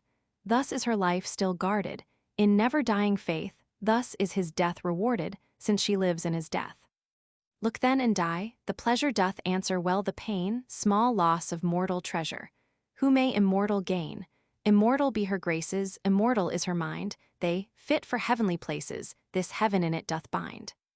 But eyes these beauties see not, nor sense that grace descries, yet eyes depraved be not from sight of her fair eyes, which, as of inward glory they are the outward seal, so may they live still sorry, which die not in that wheel. But who hath fancies pleased, with fruits of happy sight, let here his eyes be raised on nature's sweetest light. The smokes of melancholy. 1. Who hath e'er felt the change of love, and known those pangs that losers prove, may paint my face without seeing me, and write the state how my fancies be, the loathsome buds grown on sorrow's tree. But who by hearsay speaks, and hath not fully felt what kind of fires they be in which those spirits melt, shall guess, and fail, what doth displease, feeling my pulse, miss my disease. 2. Oh no, trial only shows the bitter juice of forsaken woes, where former bliss, present evils do stain, nay, former bliss adds to present pain, while remembrance doth both states contain. Come, learners, then to me, the model of mishap, engulfed in despair, slid down from fortune's lap and, as you like my double lot, tread in my steps or follow not. 3. For me, alas, I am full resolved those bands, alas, shall not be dissolved, nor break my word, though reward come late, nor fail my faith in my failing fate, nor change in change, though change my state. But always own myself, with eagle-eyed truth, to fly up to the sun, although the sun my wings do fry, for if those flames burn my desire, yet shall I die in phoenix fire. Ode. When to my deadly pleasure, when to my lively torment, lady, mine eyes remain jade, alas, to your beams.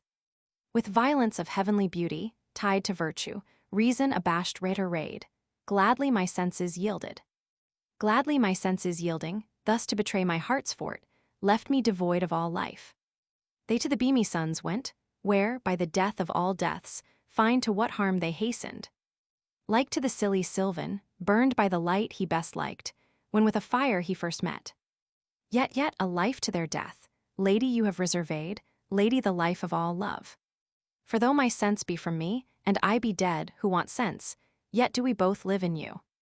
Turnade anew, by your means, unto the flower that I turns, as you, alas, my son bends. Thus do I fall to rise thus, Thus do I die to live, thus change to a change, I change not.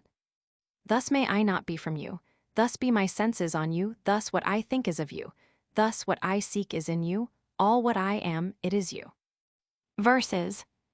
To the tune of a Neapolitan song, which beginneth, No, no, no, no. No, no, no, no, I cannot hate my foe, although with cruel fire first thrown on my desire, she sacks my rendered sprite.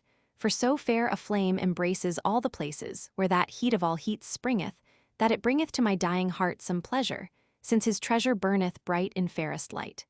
No, no, no, no. No, no, no, no, I cannot hate my foe, although with cruel fire first thrown on my desire, she sacks my rendered sprite, since our lives be not immortal, but to mortal fetters tied, do wait the hour of death's power, they have no cause to be sorry who with glory end the way where all men stay. No, no, no, no. No, no, no, no, I cannot hate my foe, although with cruel fire first thrown on my desire, she sacks my rendered sprite, no man doubts, whom beauty killeth fair death feeleth, and in whom fair death proceedeth glory breedeth, so that I in her beams dying glory trying, though in pain, cannot complain. No, no, no, no. Song. To the tune of a Neapolitan villanelle.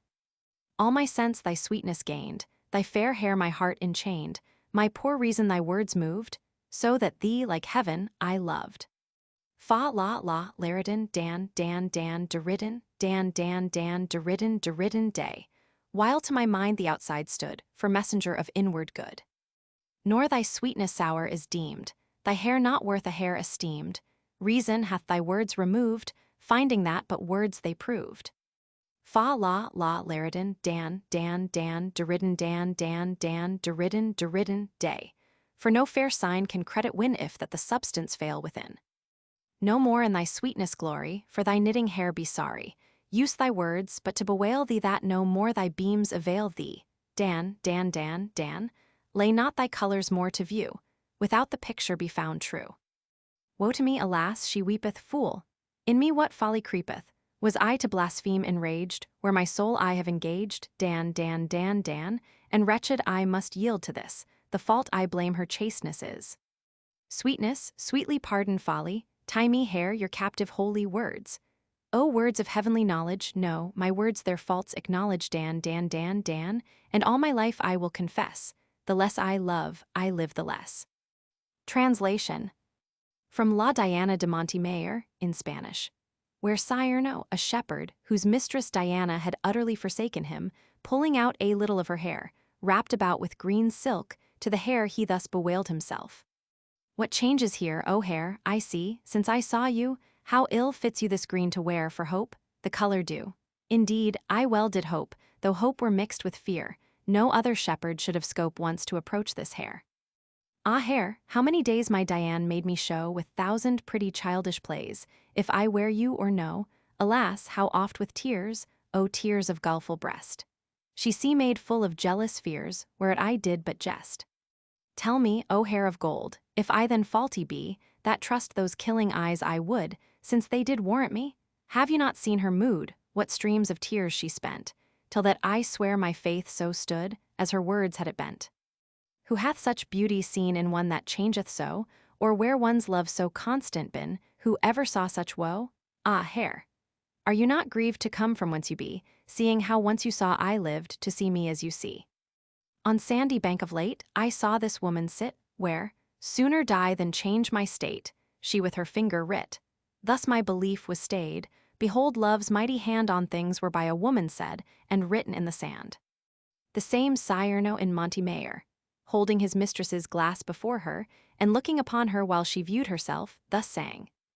Of this high grace, with bliss conjoined, no farther debt on me is laid, since that in self-same metal coined, sweet lady, you remain well paid. For if my place give me great pleasure, having before my nature's treasure, in face and eyes unmatched being, you have the same in my hands, seeing what in your face mine eyes do measure. Nor think the match unevenly made, that of those beams in you do tarry, the glass to you but gives a shade, to me mine eyes the true shape carry, for such a thought most highly prized, which ever hath love's yoke despised, better than one captive perceiveth, though he the lively form receiveth, the other sees it but disguised. Sonnets. The dart, the beams, the sting, so strong I prove, which my chief part doth pass through, parch, and tie, that of the stroke, the heat, and not of love, wounded, inflamed, knit to the death, I die. Hardened and cold, far from affection's snare was once my mind, my temper, and my life while I that sight, desire, and vow forbear, which to avoid, quench, lose, not boasted strife. Yet will not I grief, ashes, thraldom change for others, ease, their fruit, or free estate, so brave a shot, dear fire, and beauty strange. Bid me pierce, burn, and bind, long time and late, and in my wounds, my flames, and bonds, I find a salve, fresh air, and bright contented mind. Virtue, beauty, and speech did strike, wound, charm my heart, eyes, ears with wonder, love, delight. First, second, last, did bind in force and arm, his works, shows, suits with wit, grace, and vows might. Thus honor, liking, trust much, far, and deep, held, pierced, possessed my judgment, sense, and will, till wrongs, contempt, deceit, did grow, steal, creep, bands, favor, faith, to break, defile, and kill. Then grief, unkindness, proof, took, kindled, taught, well-grounded, noble, due, spite, rage, disdain, but alas! In vain my mind, sight, thought doth him, his face, his words, leave, shun, refrain. For nothing, time, nor place can loose, quench, ease mine own embrasade, sought not, fire, disease. Wooing stuff. Faint amorist, what dost thou think to taste love's honey, and not drink one dram of gall? Or to devour a world of sweet, and taste no sour? Dost thou ever think to enter Elysian fields, that darst not venture in Charon's barge? A lover's mind must use to sail with every wind. He that loves and fears to try, learns his mistress to deny. Doth she chide thee? Tease to show it that thy coldness makes her do it. Is she silent? Is she mute? Silence fully grants thy suit. Doth she pout and leave the room? Then she goes to bid thee come. Is she sick? Why then be sure she invites thee to the cure. Doth she cross thy suit with no? Tush, she loves to hear thee woo. Doth she call the faith of man in question? Nay, she loves thee then, and if e'er she makes a blot, she's lost if that thou hit'st her not. He that after 10 denials dares attempt no farther trials, hath no warrant to acquire the dainties of his chaste desire. Sonnets.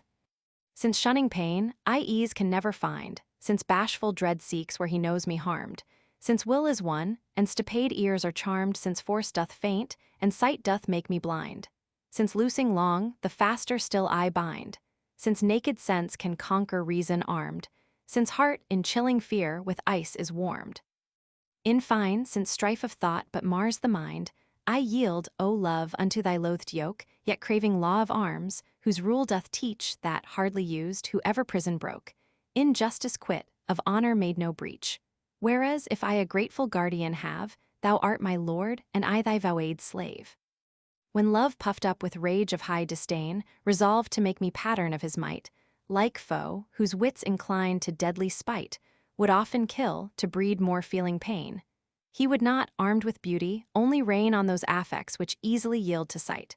But virtue sets so high, that reason's light, for all his strife can only bondage gain. So that I live to pay a mortal fee, dead palsy sick of all my chiefest parts, like those whom dreams make ugly monsters see, and can cry help with naught but groans and starts, longing to have, having no wit to wish, to starving minds such is God Cupid's dish. Song. To the tune of Non credo giaci, più infelice amante. The nightingale, as soon as April bringeth unto her rested sense a perfect waking, while late bare earth, proud of new clothing, springeth, sings out her woes, a thorn her song-book making, and mournfully bewailing, her throat in tunes expresseth what grief her breast oppresseth, for Tereus force on her chaste will prevailing. O Philomela fair! O take some gladness, that here is juster cause of plaintful sadness. Thine earth now springs, mine fadeth, thy thorn without, my thorn my heart invadeth. 2. Alas, she hath no other cause of anguish, but Tereus, love on her by strong hand wroken, wherein she suffering, all her spirits languish full womanlike, complains her will was broken. But I, who daily craving, cannot have to content me, have more cause to lament me, since wanting is more woe than too much having. O Philomela fair! O take some gladness, that here is juster cause of plaintful sadness. Thine earth now springs, mine fadeth, thy thorn without, my thorn my heart invadeth. Song. To the tune of Baciami Vita Mia. Sleep, baby mine, desire's nurse, beauty singeth, thy cries, O baby, set mine head on aching, the babe cries. Way, thy love doth keep me waking.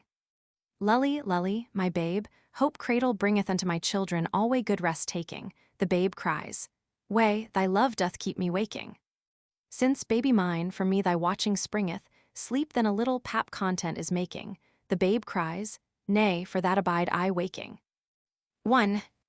The scourge of life and death's extreme disgrace, the smoke of hell, the monster calade pain, long shamed to be accursed in every place. By them who of his rude resort complain, like crafty wretch by time and travel taught, his ugly evil in others, good to hide, late harbors in her face, whom nature wrought as treasure house where her best gifts do bide. And so by privilege of sacred seat, a seat where beauty shines and virtue reigns, he hopes for some small praise, since she hath great, within her beams wrapping his cruel stains. Ah, saucy pain, let not thy terror last, more loving eyes she draws, more hate thou hast. 2. Woe, woe to me, on me return the smart my burning tongue hath bred my mistress pain, for often pain, to pain my painful heart, with her due praise did of my state complain. I praised her eyes, whom never chance doth move her breath, which makes a sour answer sweet, her milken breasts, the nurse of childlike love, her legs, O legs.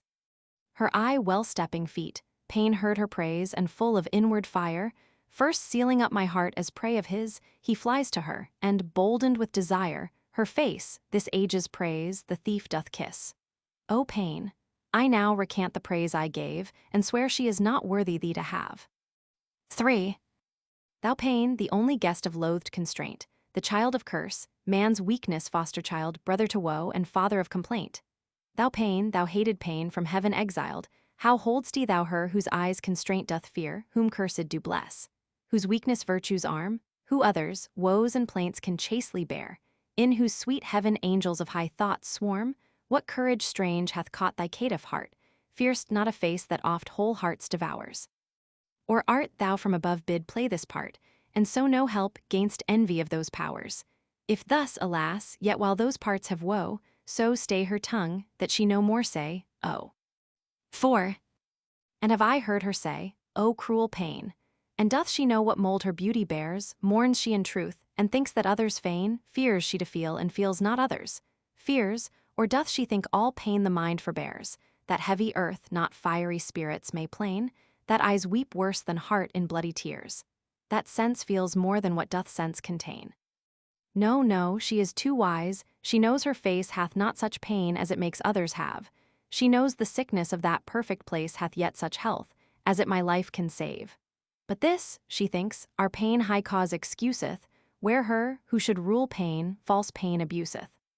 Like as the dove which she laid up doth fly is neither freed, nor yet to service bound, but hopes to gain some help by mounting high, till want of force do force her fall to ground. Right so my mind, caught by his guiding eye, and thence cast off where his sweet hurt he found, hath neither leave to live, nor doom to die, nor held in evil, nor suffered to be sound. But with his wings of fancies up he goes, to high conceits, whose fruits are oft but small, till wounded, blind, and wearied spirit lose both force to fly, and knowledge where to fall. O happy dove, if she no bondage tried, more happy I, might I in bondage bide. In wonted walks, since wonted fancies change, some cause there is, which of strange cause doth rise, for in each thing whereto mine eye doth range, part of my pain, meseems, engraved lies.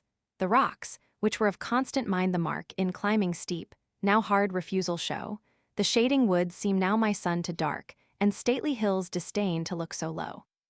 The restful caves now restless visions give, in dales I see each way a hard ascent. Like late mown meads, late cut from joy I live, alas, sweet brooks do in my tears augment rocks, woods, hills, caves, dales, meads, brooks, answer me infected minds infect each thing they see. If I could think how these my thoughts to leave, or thinking still, my thoughts might have good end. If rebel sense would reason's law receive, or reason foiled, would not in vain contend. Then might I think what thoughts were best to think, then might I wisely swim, or gladly sink. If either you would change your cruel heart, or, cruel still, time did your beauty stain, if from my soul this love would once depart, or for my love some love I might obtain, then might I hope a change, or ease of mind, by your good help, or in myself to find. But since my thoughts in thinking still are spent, with reason's strife, by senses overthrown, you fairer still, and still more cruel bent, I loving still a love that loveth none, I yield and strive, I kiss and curse the pain, thought, reason, sense, time, you and I maintain. A farewell. Oft have I mused, but now at length I find why those that die, men say, they do depart. Depart. A word so gentle to my mind, weakly did seem to paint death's ugly dart. But now the stars, with their strange course, do bind me one to leave, with whom I leave my heart. I hear a cry of spirits faint and blind, that parting thus, my chiefest part one part. Part of my life, the loathade part to me, lives to impart my weary clay some breath. But that good part wherein all comforts be, now dead, doth show departure is a death. Yea, worse than death, death parts both woe and joy from joy I part, still living in annoy. Finding those beams, which I must ever love, to mar my mind, and with my hurt to please I deemed it best, some absence for to prove, if farther place might further me to ease.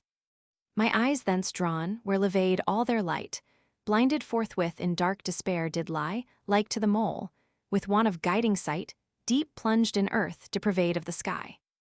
In absence blind and wearied with that woe, to greater woes, by presence, I return even as the fly, which to the flame doth go, pleased with the light that his small course doth burn. Fair choice I have, either to live or die a blinded mole, or else a burnade fly. The 7 Wonders of England. 1. Near Wilton's sweet, huge heaps of stones are found, but so confused that neither any eye can count them just, nor reason try, what force brought them to so unlikely ground. To stranger weights my mind's waste soil is bound of passion hills, reaching to reason's sky from fancy's earth, passing all numbers bound, passing all guess, whence into me should fly so mazed a mass. Or, if in me it grows, a simple soul should breed so mixade woes. 2. The Brewertons have a lake, which, when the sun approaching warms, not else, dead logs up sends from hideous depth, which tribute, when it ends, sore sign it is the Lord's last thread is spun. My lake is sense, whose still streams never run, but when my sun her shining twins their bends, then from his depth with force in her begun, long drowned hopes to watery eyes it lends. But when that fails my dead hopes up to take, their master is fair warned his will to make. 3.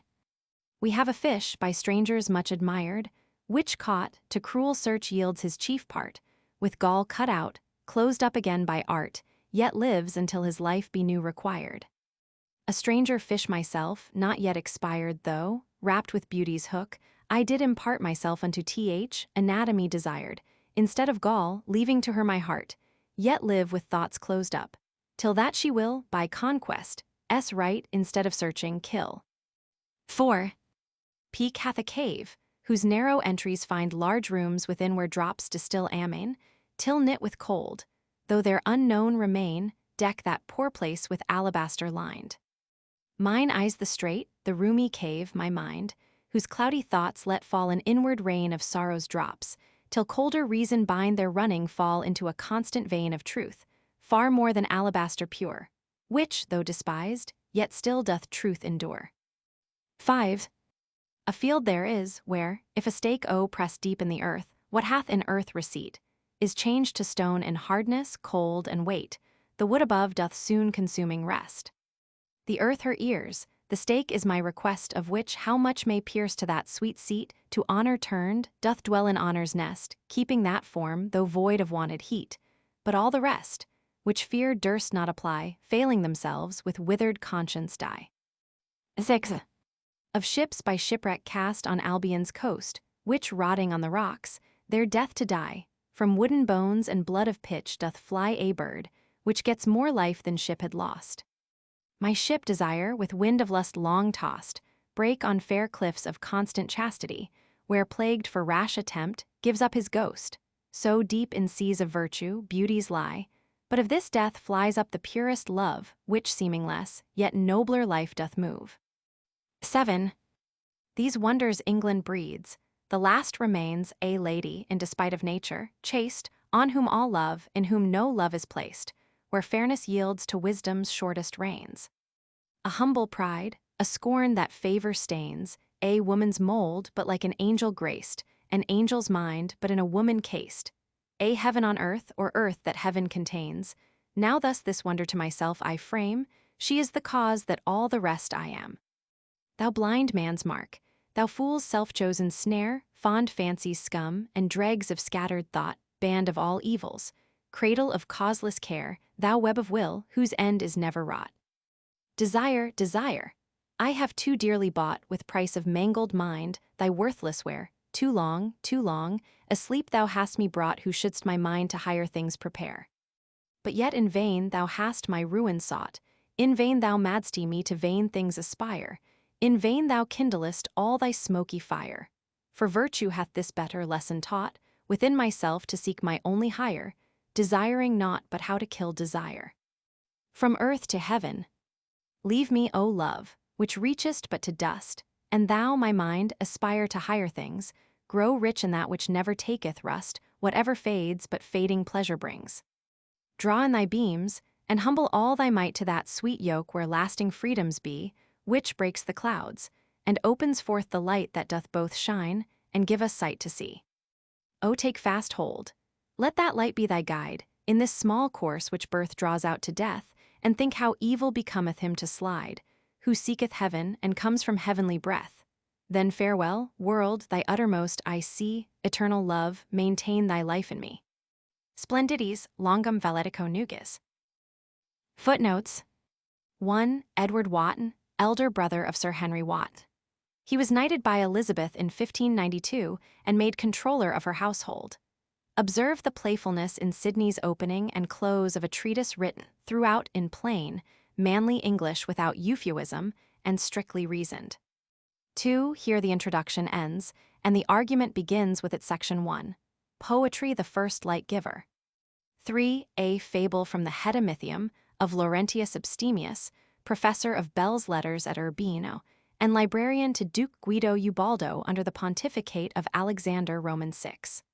1492-1503. 4. Pliny says Nat. Hist. Lib.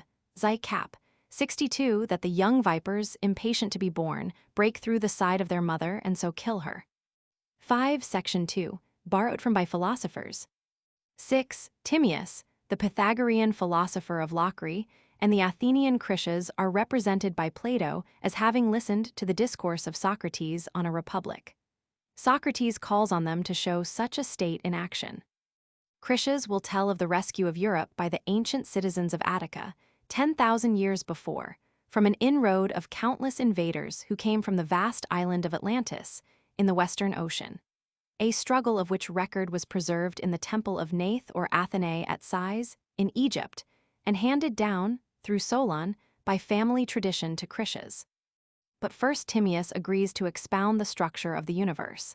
Then Critias, in a piece left unfinished by Plato, proceeds to show an ideal society in action against pressure of a danger that seems irresistible. 7. Plato's Republic, Book 2. 8. Section 3. Borrowed from by historians. 9. Section 4. Honored by the Romans as sacred and prophetic. 10. Section 5. And really sacred and prophetic in the Psalms of David. 11. Section 6. By the Greeks, poets were honored with the name of makers. 12. Poetry is the one creative art. Astronomers and others repeat what they find. 13. Poets improve nature. 14. And idealize man. 15. Here a second part of the essay begins. 16. Section 1. Poetry defined. 17. Section 2. Its kinds, A. Divine. 18b. Philosophical, which is perhaps too imitative. 19. Marcus Manilius wrote under Tiberius a metrical treatise on astronomy, of which 5 books on the fixed stars remain. 20. See Poetry proper. 21. Section 3. Subdivisions of poetry proper. 22. Its essence is in the thought, not in appareling of verse. 23. Heliodorus was bishop of Tricca, in Thessaly, and lived in the 4th century. His story of Thegenes and Chariclea, called the Ethiopica, was a romantic tale in Greek which was, in Elizabeth's reign, translated into English. 24. The poet's work in parts. Section 1. Work, what poetry does for us. 25. Their clay lodgings. Such harmony is in immortal souls, but whilst this muddy vesture of decay doth grossly close it in, we cannot hear it. Shakespeare, Merchant of Venice, Act 5, SC 1. 26. Poetry best advances the end of all earthly learning, virtuous action. 27. Its advantage herein over moral philosophy. 28. Its advantage herein over history. 29. All men make faults, and even I in this, authorizing thy trespass with compare. Shakespeare, Sonnet 35. 30. Witness of the times, light of truth, life of memory, mistress of life, messenger of antiquity. Cicero, De Orator. 31. In what manner the poet goes beyond philosopher, historian, and all others, baiting comparison with the divine. 32. He is beyond the philosopher. 33. Horace S. Ars Poetica, lines 372-3. But Horace wrote non homines, non di. Neither men, gods, nor lettered columns have admitted mediocrity in poets. 34. The moral commonplaces. Commonplace, locus communis, was a term used in old rhetoric to represent testimonies or pithy sentences of good authors, which might be used for strengthening or adorning a discourse. But said Keckerman, whose rhetoric was a textbook in the days of James I and Charles I, because it is impossible thus to read through all authors, there are books that give students of eloquence what they need in the succinct form of books of commonplaces, like that collected by Stobaeus out of Cicero, Seneca, Terence, Aristotle. But especially the book entitled Polyanthea provides short and effective sentences apt to any matter. Frequent resort to the Polyanthea caused many a good quotation to be hackneyed. The term of rhetoric, a commonplace, came then to mean a good saying made familiar by incessant quoting, and then in common speech, any trite saying good or bad, but commonly without wit in it. 35. Thus far Aristotle. The whole passage in the Poetics runs, "It is not by writing in verse or prose that the historian and poet are distinguished. The work of Herodotus might be versified, but it would still be a species of history, no less with meter than without. They are distinguished by this, that the one relates what has been, the other what might be. On this account poetry is more philosophical, and a more excellent thing than history, for poetry is chiefly conversant about general truth, history about particular. In what manner, for example, any person of a certain character would speak or act, probably or necessarily, this is general, and this is the object of poetry, even while it makes use of particular names. But what Alcibiades did, or what happened to him, this is particular truth." 36. Justinus, who lived in the 2nd century, made an epitome of the history of the Assyrian, Persian, Grecian, Macedonian, and Roman empires, from Trogus Pompeius, who lived in the time of Augustus. 37. Dares Phrygius was supposed to have been a priest of Vulcan, who was in Troy during the siege, and the Phrygian Iliad ascribed to him as early as the time of Aelian, AD 230, was supposed, therefore, to be older than Homer, s. 38. Quintus Curtius, a Roman historian of uncertain date, who wrote the history of Alexander the Great in 10 books, of which 2 are lost and others defective. 39. Not knowledge but practice. 40. The poet monarch of all human sciences. 41. In Love's Labours Lost. A resemblance has been fancied between this passage and Rosalind's description of Byron, and the jest, which his fair tongue, conceits expositor, delivers in such apt and gracious words, that agade ears play truant at his tables, and younger hearings are quite ravishade, so sweet and voluble is his discourse. 42. Virgil's Aeneid, Book 12. And shall this ground, faint-hearted dastard Turnus flying view is it so vile a thing to die? Fair's translation. 43. Instances of the power of the poet's work. 44. Defectuous. This word, from the French defectua, is used twice in the Apologie for Poetry. 45. Section Roman 2. The parts of poetry. 46. Can pastoral be condemned? 47. The close of Virgil's 7th eclogue. Theseus was vanquished, and Corydon crowned with lasting glory. 48. Or elegiac. 49. Or iambic, or satiric. 50. From the first satire of Perseus, line 116, in a description of Homer's satire. Omni vefer vitium ridenti flacus amico tangit, et admissus circum precordia ludit, and c. Shrewd Flaccus touches each vice in his laughing friend. Dryden thus translated the whole passage. Unlike in method, with concealed design did crafty Horace his low numbers join, and with a sly insinuating grace laughed at his friend, and looked him in the face. Would raise a blush where secret vice he found, and tickle, while he gently probed the wound, with seeming innocence the crowd beguiled, but made the desperate passes while he smiled. 51. From the end of the 11th of Horace's Epistles, Lib 1. Coelum non animum mutant, qui trans mare currunt, strenua nos exercit inertia, navibus ac quadrigas pedimus bene viver. Quod pedis, hic est, est ulubris, animus ct non deficit equus. They change their skies, but not their mind who run across the seas. We toil in labored idleness, and seek to live at ease with force of ships and 4 horse teams. That which you seek is here, at Ulubri, unless your mind fail to be calm and clear. At Ulubri was equivalent to saying in the dullest corner of the world, or anywhere. Ulubri was a little town probably in Campania, a Roman little Pedlington. Thomas Carlyle may have had this passage in mind when he gave to the same thought a grander form in Sartor Resartus. May we not say that the hour of spiritual enfranchisement is even this? When your ideal world, wherein the whole man has been dimly struggling and inexpressibly languishing to work, becomes revealed and thrown open, and you discover with amazement enough, like the Lothario and Wilhelm Meister, that your America is here or nowhere. The situation that has not its duty, its ideal, was never occupied by man. Yes, here in this poor, miserable, hampered actual wherein thou even now standest, here or nowhere, is thy ideal. Work it out therefrom, believe, live, and be free, fool. The ideal is in thyself, the impediment too is in thyself. Thy condition is but the stuff thou art to shape that same ideal out of. What matter whether such stuff be of this sort or that, so the form thou give it be heroic, be poetic. O thou that pinest in the imprisonment of the actual, and creast bitterly to the gods for a kingdom wherein to rule and create, know this of a truth, the thing thou seekest is already with thee, here or nowhere, couldst thou only see. 52 or comic. 53 in pistrinum.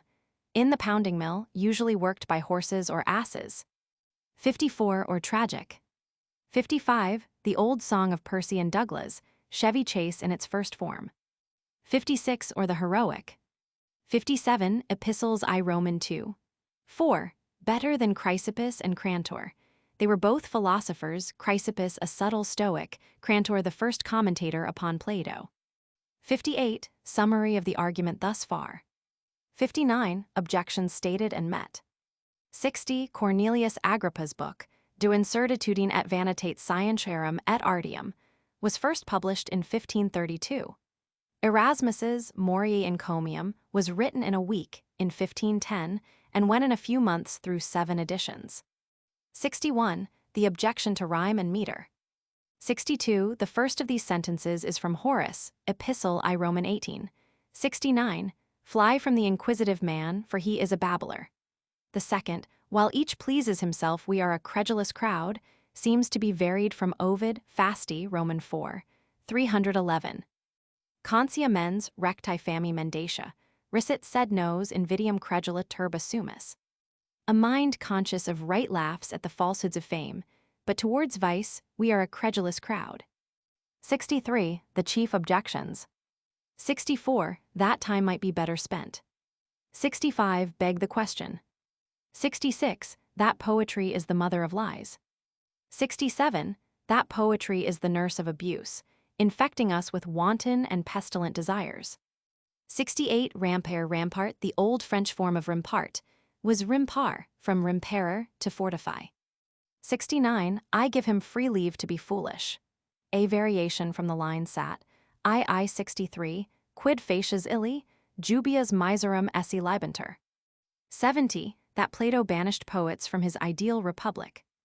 71 which authority certain barbarous and insipid writers would wrest into meaning that poets were to be thrust out of a state. 72 Ion is a rhapsodist in dialogue with Socrates, who cannot understand why it is that his thoughts flow abundantly when he talks of Homer.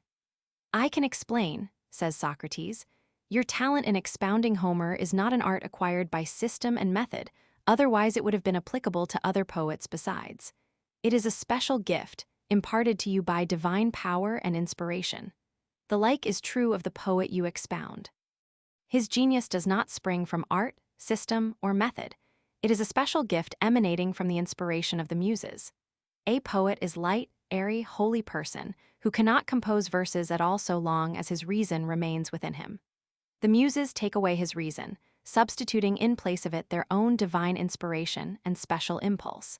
Like prophets and deliverers of oracles, these poets have their reason taken away and become the servants of the gods. It is not they who, bereft of their reason, speak in such sublime strains. It is the God who speaks to us and speaks through them. George Grote, from whose volumes on Plato I quote this translation of the passage, placed ion among the genuine dialogues of Plato. 73. Guards, trimmings, or facings. 74. The second summary. 75. Causes of defect in English poetry. 76. From the invocation at the opening of Virgil's Aeneid, line 12.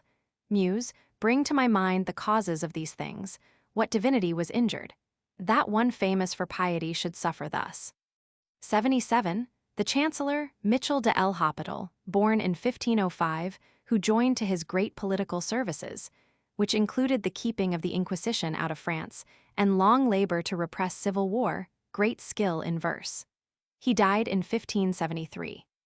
78. Whose heartstrings the Titan Prometheus fastened with a better clay. Juvenal sat, Roman 14, 35. Dryden translated the line with its context. Some sons, indeed, some very few, we see who keep themselves from this infection free, whom gracious heaven for nobler ends designed, their looks erected, and their clay refined. 79. The orator is made, the poet born.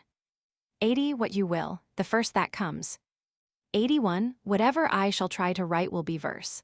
Sidney quotes from memory and adapts to his context Tristium Roman 4, X 26. Spont sua carmen numos veniebet adaptos, et quod temptibem dicer, versus erat. 82. His for its here as throughout, the word its not being yet introduced into English writing. 83. Defects in the drama. It should be remembered that this was written when the English drama was but 20 years old, and Shakespeare, aged about 17, had not yet come to London. The strongest of Shakespeare's precursors had not yet begun to write for the stage. Marlowe had not yet written, and the strength that was to come of the freedom of the English drama had yet to be shown. 84. There was no scenery on the Elizabethan stage. 85. Messenger. 86. From the Egg. 87. Bias Slope, French BIs. 88. Juvenal sat, Roman 3, lines 152-3, which Samuel Johnson finally paraphrased in his London. Of all the griefs that harass the distressed, sure the most bitter is a scornful jest. 89. George Buchanan, who died in 1582, aged 76, had written in earlier life 4 Latin tragedies, when professor of humanities at Bordeaux, with Montaigne in his class. 90. Defects in lyric poetry. 91. Defects in diction. This being written only a year or two after the publication of Euphues, represents that style of the day which was not created, but represented by the book from which it took the name of Euphuism. 92. Nizolian paper books are commonplace books of quotable passages, so called because an Italian grammarian, Marius Nizolius, born at Barcello in the 15th century, and one of the scholars of the Renaissance in the 16th, was one of the first producers of such volumes. His contribution was an alphabetical folio dictionary of phrases from Cicero. Thesaurus Ciceronianus, sive apparatus lingui Latini e scriptis Tullii Ciceronis collectus. 93. He lives and wins nay, comes to the Senate nay, comes to the Senate, and c. 94. Pounded, put in the pound when found astray. 95. Capacities of the English language. 96. Meter and rhyme. 97. Last summary and playful peroration.